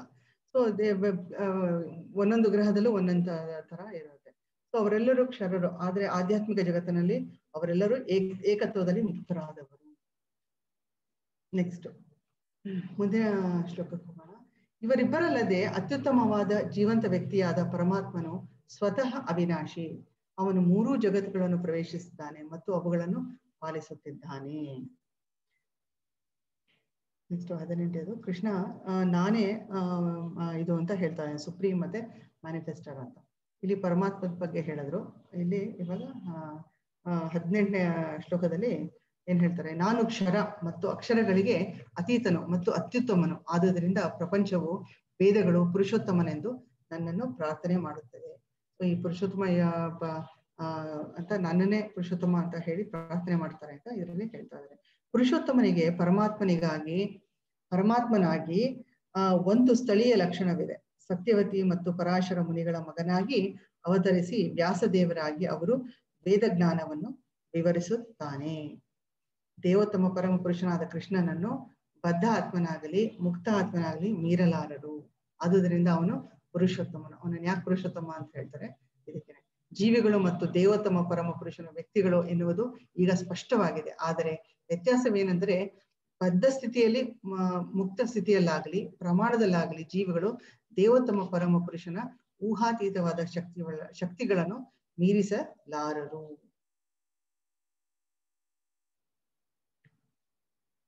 ಹತ್ತೊಂಬತ್ತನೇ ಶ್ಲೋಕ. ಇಲ್ಲಿ ಭರತ ವಂಶಜನಾದ ಅರ್ಜುನನೇ, ಯಾರು ನನ್ನನ್ನು ಸಂದೇಹವಿಲ್ಲದೆ ದೇವೋತ್ತಮ ಪರಮಪುರುಷನೆಂದು ತಿಳಿಯುತ್ತಾನೋ ಅವನು ಎಲ್ಲವನ್ನು ತಿಳಿದವನು. ಆದ್ದರಿಂದ ಆತನು ಸಂಪೂರ್ಣ ಭಕ್ತಿ ಸೇವೆಯಲ್ಲಿ ನಿರತರಾಗಿರ್ತಾನೆ. ನಾವು ಇದರಲ್ಲಿ ಏನ್ ಹೇಳ್ತಾ ಇದ್ದಾರೆ, ಕೃಷ್ಣನನ್ನ ನಾವು ಅರ್ಥಕೊಂಡ್ರೆ ಎಲ್ಲವನ್ನು ಅರ್ಥಕೊಂಡ ಹಾಗೆ ಅಂತ. ವೇದದ ಜ್ಞಾನವನ್ನು ಶ್ರುತಿ ಎಂದು ಕರೆದಿದೆ. ಹೀಗೆಂದರೆ ಕೇಳಿ ತಿಳಿದುಕೊಳ್ಳುವುದು. ಸಂದೇಶವನ್ನು ಕೃಷ್ಣ ಮತ್ತು ಅವನ ಪ್ರತಿನಿಧಿಗಳಂತಹ ಅಧಿಕಾರಿಗಳಿಂದ ವಾಸ್ತವವಾಗಿ ಪಡೆಯಬೇಕು. ಗುರುವಿಂದ ಪಡ್ಕೊಳ್ಬೇಕು ಅಂತ, ಸಾಧು ಶಾಸ್ತ್ರ. ಸೊ ಈ ಮೂರಿಂದ ನಾವು ಜ್ಞಾನವನ್ನ ಪಡೆದುಕೊಳ್ಬೇಕು ಅಂತ. ಕೃಷ್ಣನು ಇಲ್ಲಿ ಪ್ರತಿಯೊಂದನ್ನು ಬಹು ಸೊಗಸಾಗಿ ಸ್ಪಷ್ಟಪಡಿಸುತ್ತಾನೆ. ಮನುಷ್ಯನು ಈ ಮೂಲದಿಂದ ಕೇಳಿ ತಿಳಿದುಕೊಳ್ಳಬೇಕು. ಹಂದಿಗಳಂತೆ ಸುಮ್ಮನೆ ಕೇಳಿದರೆ ಸಾಲದು. ತಕ್ಕ ಆಚಾರ್ಯರಿಂದ ಕೇಳಿ ಅರ್ಥ ಮಾಡಿಕೊಳ್ಳುವ ಸಾಮರ್ಥ್ಯವಿರಬೇಕು. ಎಂದರೆ ವಿದ್ವತ್ಪೂರ್ಣವಾಗಿ ಸುಮ್ಮನೆ ಊಹಾತ್ಮಕ ಚಿಂತನೆ ಮಾಡಬೇಕು ಎಂದಲ್ಲ. ಈ ಜೀವಿಗಳು ಯಾವಾಗಲೂ ದೇವೋತ್ತಮ ಪರಮಪುರುಷನಿಗೆ ಅಧೀನರು ಎನ್ನುವುದನ್ನು ನಮ್ರನಾಗಿ ಭಗವದ್ಗೀತೆಯಿಂದ ಕೇಳಬೇಕು. ದೇವೋತ್ತಮ ಪರಮಪುರುಷನಾದ ಶ್ರೀಕೃಷ್ಣನು ಹೇಳುವಂತೆ ಇದನ್ನು ಅರ್ಥ ಮಾಡಿಕೊಳ್ಳಬಲ್ಲವನೇ ವೇದಗಳ ಉದ್ದೇಶವನ್ನು ಬಲ್ಲವನು. ಸೊ ನಾವು ಈ ವೇದಗಳನ್ನ, ಈ ಒಂದು ಜ್ಞಾನವನ್ನು ನಾವು ತಿಳಿದುಕೊಂಡಾಗ ಈ ಒಂದು ಅಟ್ಯಾಚ್ಮೆಂಟ್ ಅಂತ ಏನಿದೆಯೋ ನಮ್ಮ ಈ ಒಂದು ಅಟ್ಯಾಚ್ಮೆಂಟ್ ನ ನಾವು, ಅಥವಾ ಈ ಒಂದು ಆಸಕ್ತಿನ ನಾವು ಈ ಒಂದು ಜ್ಞಾನ ಅನ್ನೋ ಒಂದು ಶಸ್ತ್ರದಿಂದ ನಾವು ಕಳೆದು ಹಾಕ್ಬೋದು. ನೆಕ್ಸ್ಟ್ ಕೊನೆಯದು, ಪಾಪರಹಿತನಾದ ಅರ್ಜುನನೇ, ಇದು ವೇದಗಳ ಅತ್ಯಂತ ರಹಸ್ಯವಾದ ಭಾಗ. ಇದನ್ನು ಅರ್ಥ ಮಾಡಿಕೊಂಡವನು ಬುದ್ಧಿವಂತನಾಗುತ್ತಾನೆ. ಇದು ಎಲ್ಲ ಅಪೌರುಷೇಯ ಧರ್ಮ ಗ್ರಂಥಗಳು ತಿರುಳು ಎಂದು ಇಲ್ಲಿ ಪ್ರಭುವು ಸ್ಪಷ್ಟವಾಗಿ ವಿವರಿಸುತ್ತಾನೆ. ದೇವೋತ್ತಮ ಪರಮಪುರುಷನು ಕೊಟ್ಟಿರುವಂತೆ ಇದನ್ನು ಅರ್ಥ ಮಾಡಿಕೊಳ್ಳಬೇಕು. ಆಗ ಮನುಷ್ಯನು ದಿವ್ಯ ಜ್ಞಾನದಲ್ಲಿ ಪರಿಣಿತನು, ಅಪರಿಪೂರ್ಣನು ಆಗುತ್ತಾನೆ. ಸೊ ಅವಾಗ ನಾವು ಯಾವಾಗ ನಾವು ಈ ಜ್ಞಾನದ ಬಗ್ಗೆ ತಿಳ್ಕೊಳ್ತೀವೋ ಆಗ ನಾವು ಪರಿಪೂರ್ಣರಾಗ್ತೀವಿ. ಅಂದ್ರೆ ದೇವೋತ್ತಮ ಪರಮಪುರುಷನ ಈ ತತ್ವಜ್ಞಾನವನ್ನು ತಿಳ್ಕೊಳ್ಬೇಕು ಮತ್ತು ಈ ದಿವ್ಯ ಸೇವೆಯಲ್ಲಿ ತೊಡಗಬೇಕು. ನಾವು ಆಗ ಈ ಒಂದು ಜಪ ಮಾಡೋದಾಗ್ಲಿ, ಮತ್ತೆ ದಿವ್ಯ ಜಪ ಮಾಡೋದು, ಮತ್ತೆ ಭಕ್ತಿ ಸೇವೆ ಮಾಡೋದು, ಶಾಸ್ತ್ರಗಳ ಅಧ್ಯಯನ ಮಾಡೋದು, ಇದನ್ನೆಲ್ಲ ಮಾಡಿದಾಗ ನಾವು ಪ್ರಭುಗೆ ಅದು ಈ ಒಂದು ಭೌತಿಕ ಪ್ರಪಂಚದಿಂದ ನಾವು ಹೊರಗೆ ಹೋಗ್ಬೋದು. ಈ ಒಂದು ಅಜ್ಞಾನದ ಒಂದು ಕತ್ತಲೆ ಏನಿದೆ, ನಾವು ಅದನ್ನ ಭೇದಿಸಿ ನಾವು ಬೆಳಕಿನ ಕಡೆ ನಾವು ಹೋಗಬಹುದು. ಅಂದ್ರೆ ಇವಾಗ ಇವೆಲ್ಲ ನಮ್ಗೆ ಈ ತರ ಮಾಡಿ ಅಂತ ಒಂಥರ ಡಾಕ್ಟರ್ ಪ್ರಿಸ್ಕ್ರಿಪ್ಷನ್ ತರ ಕೊಟ್ಟಿದ್ದಾರೆ. ನಾವು ಅದನ್ನ ಯಾವ್ದನ್ನು ಹ್ಯಾಂಡಲ್ ಮಾಡ್ತೇನೆ, ಅಲ್ಲಿ ಏನ್ ನಮ್ಗೆ ಪ್ರಿಸ್ಕ್ರೈಬ್ ಮಾಡಿದಾರೋ ಅದನ್ನ, ಏನ್ ನಮ್ಗೆ ಈ ತರ ಮಾಡಿ ಅಂತ ಹೇಳಿದಾರೋ ಅದನ್ನ ನಾವು ಮಾಡ್ಬೇಕಾಗತ್ತೆ. ಅದಕ್ಕೆ ಇಲ್ಲಿ ಕ್ಲಿಯರ್ ಹೇಳ, ಪಾಪರಹಿತನಾದ ಅರ್ಜುನನೇ, ಅವನಿಗೆ ಅನಘ ಅಂತ ಕರೀತಾನೆ. ಇಲ್ಲಿ ಅನಘ ಅಂದ್ರೆ ಸ್ಪಾಟ್ಲೆಸ್, ಅಂದ್ರೆ ಏನು ಒಂದು ಸಣ್ಣ ಒಂದು ಕಪ್ಪು ಮಾರ್ಕು ಇಲ್ದೇ ಇರೋಂಥ ಸ್ಪಾಟ್ಲೆಸ್ ಅಂತ. ಪಾಪರಹಿತ, ಸಿನ್ಸ್ ಇಲ್ದೇ ಇರೋನು, ಪಾಪರಹಿತನಾಗಿರೋನು. ಕೊನೆಗೆ ಏನ್ ಹೇಳ್ತಾ ಇದಾರೆ ಲಾಸ್ಟ್ ಅಲ್ಲಿ,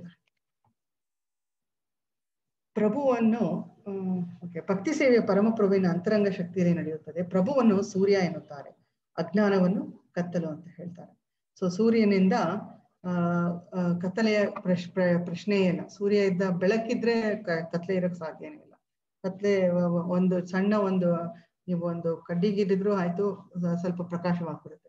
ಕತ್ತಲೆಯ ಪ್ರಶ್ನೆ ಇಲ್ಲ. ಆದುದರಿಂದ ಸದ್ಗುರುವಿನ ಯೋಗ್ಯ ಮಾರ್ಗದರ್ಶನ, ಗುರುವಿನ ಮಾರ್ಗದರ್ಶನವಿದ್ದಾಗ ಭಕ್ತಿ ಸೇವೆಯ ಕಡೆ ನಾವು ಅಜ್ಞಾನದ ಕಡೆ, ಅಜ್ಞಾನದಿಂದ ಜ್ಞಾನದ ಕಡೆ, ಅಂದ್ರೆ ಕತ್ತಲಿಂದ ಬೆಳಗ್ಗೆ ಕಡೆಗೆ ನಾವು ಹೋಗ್ಬೋದು.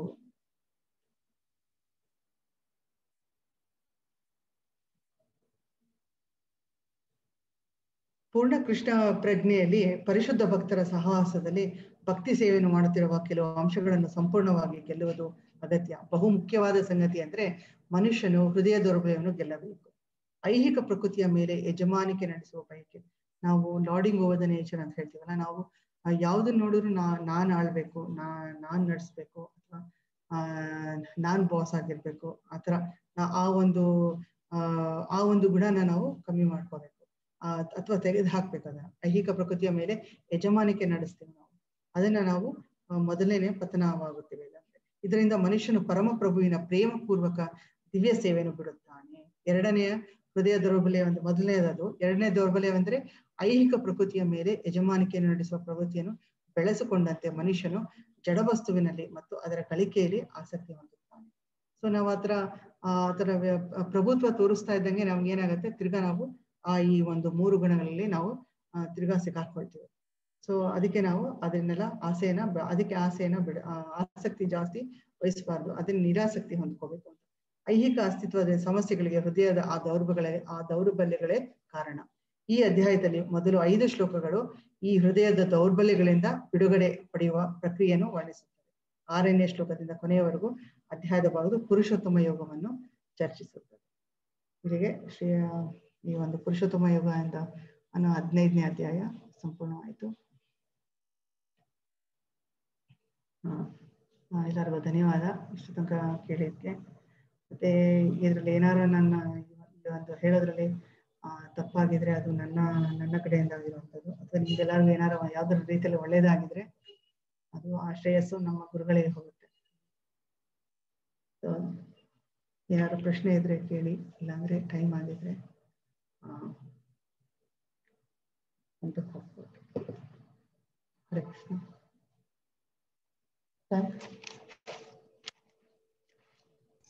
ಹರೇ ಕೃಷ್ಣ. ಯಾರಿಗಾರು ಪ್ರಶ್ನೆ ಇದ್ರೆ ಅವ್ರು ಅನ್ಮ್ಯೂಟ್ ಮಾಡ್ಬಿಟ್ಟು ಮಾತಾಡಿ ಕೇಳ್ಬೋದು.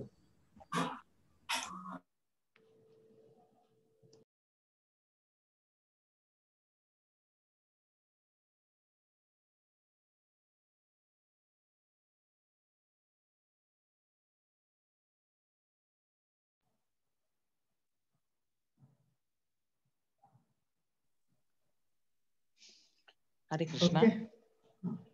ಹರೇ ಕೃಷ್ಣ. ಹರೇ ಕೃಷ್ಣ. ತುಂಬಾ ಚೆನ್ನಾಗಿ ಹೇಳಿದ್ರಿ ಎಲ್ಲಾ ವಿಷಯನು, ಖುಷಿ ಆಯ್ತು. ಆಮೇಲೆ ಇನ್ನೊಂದು ಏನು ಅಂದ್ರೆ, ನೀವು ಮತ್ತೆ ಇನ್ನೊಂದ್ಸಲ ಯೂಟ್ಯೂಬ್ ಅಲ್ಲೂ ಹಾಕ್ತಾ ಇರೋದ್ರಿಂದ ಅದೊಂದ್ ಟೈಪ್ ಅಂದ್ರೆ ರಿವಿಷನ್ ತರಾನೇ ಆಗತ್ತೆ. ಅದು ಬೆಳಗ್ಗೆ ಹೊತ್ತು ಅಂದ್ರೆ ಸೈಲೆಂಟ್ ಆಗಿ ನಾವು ಒಬ್ರೇ ಕೇಳೋದಕ್ಕಿನ್ನೂ ತುಂಬಾ ಚೆನ್ನಾಗಿರುತ್ತೆ. ಈ ರಾತ್ರಿಯಿಂದ ಸ್ವಲ್ಪ ಬಿಸಿ ಆ ಕಡೆ ಈ ಕಡೆ ಇದು ಫೋನ್ ಗಲಾಟೆ ಅದೆಲ್ಲ ಇರ್ತಿತ್ತು. ಸೊ ಬೆಳಗ್ಗೆ ಕೇಳೋದು ಅರೇಂಜ್ ಮಾಡಿದಿರಲ್ಲ, ಅದು ತುಂಬಾ ತುಂಬಾ ತುಂಬಾ ತುಂಬಾ ಚೆನ್ನಾಗಿದೆ. ಅದ್ರಲ್ಲಂತೂ ಫುಲ್ಲು ಕೇರ್ಫುಲ್ ಆಗಿ ನಾವು ಕೇಳ್ಕೊತಾ ಇರ್ತೀವಿ ಪ್ರತಿಯೊಂದು ಮಾತಾಗ್ಲಿ. ತುಂಬಾ ಚೆನ್ನಾಗಿ ನಡ್ಸ್ಕೊಳ್ತಾ ಇದ್ರ ಪ್ರೋಗ್ರಾಮ್. ಆ ಛಾಯಾಂಕರ್ಗೂ ಧನ್ಯವಾದ, ನಿಮ್ಗೂ ಧನ್ಯವಾದ. ಇದೆಲ್ಲ ನಮ್ಮ ಗುರುಗಳಿಗೆ ಸಲ್ಲತ್ತೆ, ಪ್ರತ್ಯುತ್ತರ ವಾಪಸ್ ಅಲ್ಲಿಗೆ ಹೋಗುತ್ತೆ. Thank you. ಚೆನ್ನಾಗಿ ಮಾಡ್ತಾ ಇದೀರ ಎಲ್ಲ. ಅದು ಕನ್ನಡದಲ್ಲಿ ಮಾಡಿಸ್ತಾ ಇದ್ರಲ್ಲ, ಇಂಗ್ಲಿಷ್ ಬರೋರ್ಗೆಲ್ಲ ಅದಿನ್ನೂ ಖುಷಿ ಕೊಡ್ತಾ ಇದೆ. ನಾವು ಗೊತ್ತಾಗತ್ತೆ ಅವ್ರು ಇಂಗ್ಲಿಷ್ ಎಷ್ಟು ತುಂಬಾ ಇಂಟ್ರೆಸ್ಟ್ ಆಗಿ ಅವ್ರು ಕನ್ನಡದಲ್ಲಿ ಹೇಳ್ಕೊಡ್ತಾ ಇದಾರೆ. ನಿಜವಾಗ್ಲೂ ಬಹಳ ಚೆನ್ನಾಗಿ ಶ್ರಮ ಇದೆ ಇದ್ರಲ್ಲಿ. ಹೌದು, ತುಂಬಾ ಶ್ರಮ ಇದೆ. ಅದೇ ಎಲ್ಲಾ ಒಬ್ಬರದೇ ಎಲ್ಲಾ ಭಕ್ತರು, ಮತ್ತೆ ಗುರುಗೌರಂಗ ಆಶೀರ್ವಾದ, ಗುರುಗಳ ಆಶೀರ್ವಾದ, ನಮ್ಮ ಶಿಕ್ಷಾ ಗುರುವಾದ ವಿಜಯ ವೇಣುಗೋಪಾಲ್ ಪ್ರಭು ಮತ್ತೆ ಶಿವಪತ್ನಿ ಮಾತಾಜಿ ಅವರ ಮಾರ್ಗದರ್ಶನದಲ್ಲಿ ಇವೆಲ್ಲ ಮಾಡ್ತಾ ಇದ್ದೀವಿ. ಧನ್ಯವಾದಗಳು. Thank you. ಸೊ ಎಲ್ಲರಿಗೂ ಈ ತರ ಯೂಟ್ಯೂಬ್ ಅಲ್ಲಿ ರೆಕಾರ್ಡೆಡ್ ಕೇಳಿಸ್ತಾ ಇರೋದು ಎಲ್ರಿಗೂ ಉಪಯೋಗ ಆಗ್ತಾ ಇದೆ ಅಂತ ಕೇಳಿ ಸಂತೋಷ ಆಯ್ತು. ಓಕೆ, ಇಲ್ಲಿಗೆ ನಿಲ್ಲಿಸ್ತೇವೆ. ಮತ್ತೆ ನಾಳೆ ಇವರು ಪೂರ್ಣಾನಂದಿ ಮಾತಾಜಿ. ಓಕೆ, ಮತ್ತೆ ಏನಾರು ಹೇಳೋದಿದ್ರೆ ಹೇಳಿದೆ, ಏನಾದ್ರು ಪ್ರಶ್ನೆ ಇದ್ರೆ ಕೇಳಿ, ಯಾವ್ದಾದ್ರು ಪ್ರಶ್ನೆ ಇದ್ರೆ ಕೇಳಿ. ಮತ್ತೆ ನಾಳೆ ಪೂರ್ಣಾನಂದಿನಿ ಮಾತಾಜಿ ತಗೊಳ್ತಾರೆ. ಅದೇ 14, 13, 14 ತಗೊಂಡ್ರು ಅವರು. ಮುಂದಿನ ಅಧ್ಯಾಯ ನಾಳೆ ಅವ್ರದ್ದು.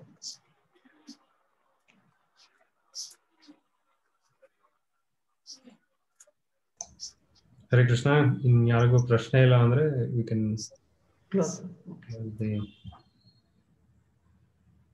ಓಕೆ.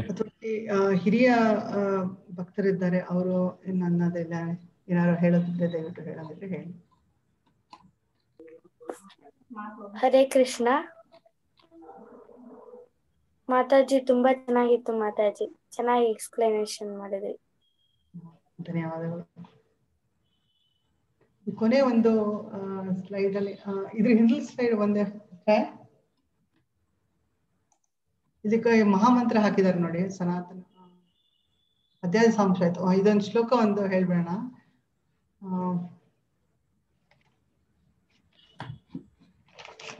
ಮರ್ತೋಯ್ತು ಹೇಳೋದನ್ನ. ಇಲ್ಲಿ ಕಾಣಿಸ್ತಾ ಇಲ್ಲ ಇಲ್ಲಿ, ಅದಕ್ಕೆ ಅದು ಬೇರೆ ಪಿಕ್ಚರ್ಸ್ ಎಲ್ಲ ಬಂದ್ಬಿಟ್ಟಿದೆ. ಮಮೈವಾಂಶೋ ಜೀವಲೋಕೆ ಜೀವಭೂತಃ ಸನಾತನಃ ಮನಃ ಷಷ್ಟೇಂದ್ರಿಯಾಣಿ ಪ್ರಕೃತಿಸ್ಥಾನಿ ಕರ್ಷತಿ.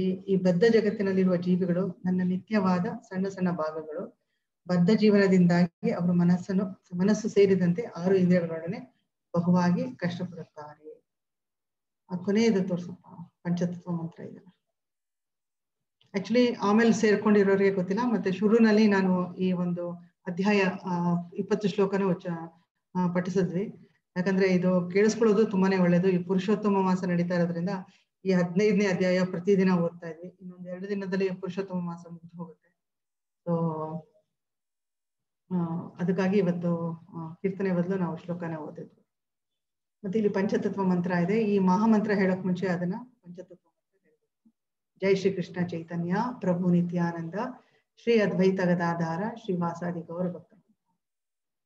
ಚೈತನ್ಯ ಮಹಾಪ್ರಭುಗಳು ಕೃಷ್ಣ ಮತ್ತೆ ರಾಧಿಯರ ಒಂದಾಗಿ ಆಗಿರೋ ಒಂದು ಅವತಾರ. ಮತ್ತೆ ನಿತ್ಯಾನಂದರು ಬಲರಾಮರು, ಮತ್ತೆ ಅದ್ವೈತ ಶಿವ ಮತ್ತೆ ವಿಷ್ಣು ಎರಡು ಮರ್ಜಾಗಿ ಆಗಿರುವಂತ ಅವತಾರ. ಶ್ರೀವಾಸ ಬಂದು ಜೈ ಶ್ರೀ ಕೃಷ್ಣ ಚೈತನ್ಯ ಪ್ರಭು ನಿತ್ಯಾನಂದ ಶ್ರೀ ಅದ್ವೈತ ಗದಾಧಾರ ಬಂದು ರಾಧಾರಾಣಿಯ ಒಂದು ಅವತಾರ. ಮತ್ತೆ ಶ್ರೀವಾಸ ಬಂದು ಇವರು ನಾರದ ಮಹರ್ಷಿಗಳು. ಸೊ ಇವ್ರಿಗೆ 5 ಜನದ ಈ ಒಂದು ಪಂಚತತ್ವ ನಮ್ಮ ಮಂತ್ರನ ಮೊದಲು ಉಚ್ಚಾರಣೆ ಮಾಡ್ತೀವಿ. ಆಮೇಲೆ ಈ ಒಂದು ಮಹಾಮಂತ್ರ ಹರೇ ಕೃಷ್ಣ ಮಹಾಮಂತ್ರ, ಹರೇ ಕೃಷ್ಣ ಕೃಷ್ಣ ಕೃಷ್ಣ ಹರೇ ಹರೇ, ಹರೇ ರಾಮ ರಾಮ ರಾಮ ಹರೇ ಹರೇ. ಈ ಮಹಾಮಂತ್ರನ ಸದಾ ಹೇಳ್ತಾ ಇರಿ ಎಲ್ಲರೂ, ತುಂಬಾ ಒಳ್ಳೇದಾಗತ್ತೆ. ಇದೊಂಥರ ಹೇಗೆ ಹೇಳ್ಬೇಕು ಅಂತಂದ್ರೆ ಒಂದು ಮಗುವಿನ ಕೂಗಿನ ತರ ಹೇಳ್ಬೇಕು. ಮಗು ಹೇಗೆ ಅರ್ಥವಾಗಿ ಅಂದ್ರೆ ಬರ್ಲೇಬೇಕು ನೀನು ಅಂತ ಬರೋವರೆಗೂ ಬಿಡಲ್ಲ ನೋಡಿ. ಸಣ್ಣ ಮಕ್ಕಳು, ಸಣ್ಣ ಇದು ಕೂಡ ಮಕ್ಕಳು ಏನಾರ ತಾಯಿ ಬರೋವರೆಗೂ ಬಿಡೋದಿಲ್ಲ. ಅವ್ರು ಎಲ್ಲಿ ನಿಂತಿರ್ತಾರೋ ಅಲ್ಲಿ ಹೋಗಿ ನಿಂತ್ಕೋಬೇಕು, ಹೋಗಿ ಅಲ್ಲಿವರೆಗೂ ಬಿಡಲ್ಲ. ಆ ತರ ಕೂಗುತ್ತೆ ಮಗು. ಆ ತರ ನಮ್ಮ ಈ ಒಂದು ಮಹಾಮಂತ್ರ ನಮ್ಮ ಹೇಳ್ಬೇಕಾದ್ರೆ ನಾವು ಅಷ್ಟು ದೀನರಾಗಿ ನಾವು ಕೇಳ್ಕೊಂಡಾಗ ಕೃಷ್ಣ ಖಂಡಿತ ಬಂದು ನಮ್ಮ ಹೃದಯದಲ್ಲಿ ಸ್ಥಾಪನೆ ಆಗ್ತಾನೆ. ಈ ಒಂದು ಹರೇ ಕೃಷ್ಣ ಮಹಾಮಂತ್ರ ಹೇಳ್ತಾ ನಮ್ಮಲ್ಲಿ ಅದೇನಾಗುತ್ತೆ, ನಮ್ಮಲ್ಲಿರೋ ಅನರ್ಥಗಳನ್ನೆಲ್ಲ ನಾವು ಇವಾಗ ಹೆಂಗೆ ಕೊಳೆ ಆದ್ರೆ ಸೋಪ್ ಹಾಕಿ ಉಜ್ಜಿ ತೊಳಿತೀವೋ ಹಾಗೆ ಈ ಒಂದು ಮಹಾಮಂತ್ರ ಹೇಳ್ತಾ ನಮ್ಮ ಹೃದಯ ಶುದ್ಧ ಆಗ್ತಾ ಬರುತ್ತೆ. ಶುದ್ಧ ಆಗ್ತಾ ಬಂದಂಗೆ ಕೃಷ್ಣ ಬಂದು ಇಲ್ಲಿ ನೆಲ್ಸಕ್ಕೆ ಅದು ಒಂದು ಒಳ್ಳೆ ಅವಕಾಶ ಆಗುತ್ತೆ. ಸೊ ಇಷ್ಟು ಹೇಳಿ ನಾನು ನಿಲ್ಲಿಸ್ತೇನೆ. ಹರೇ ಕೃಷ್ಣ. ಎಲ್ಲರೂ ಕೇಳಿ ಇಷ್ಟು ತನಕ ಇದು ಕೇಳಿದ್ಕೆ ಧನ್ಯವಾದ.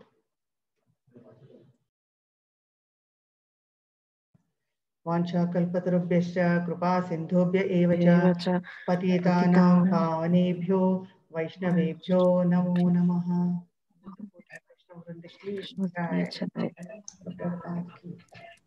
ಹರೇ ಕೃಷ್ಣ. ಹರೇ ಕೃಷ್ಣ. ಹರೇ ಕೃಷ್ಣ.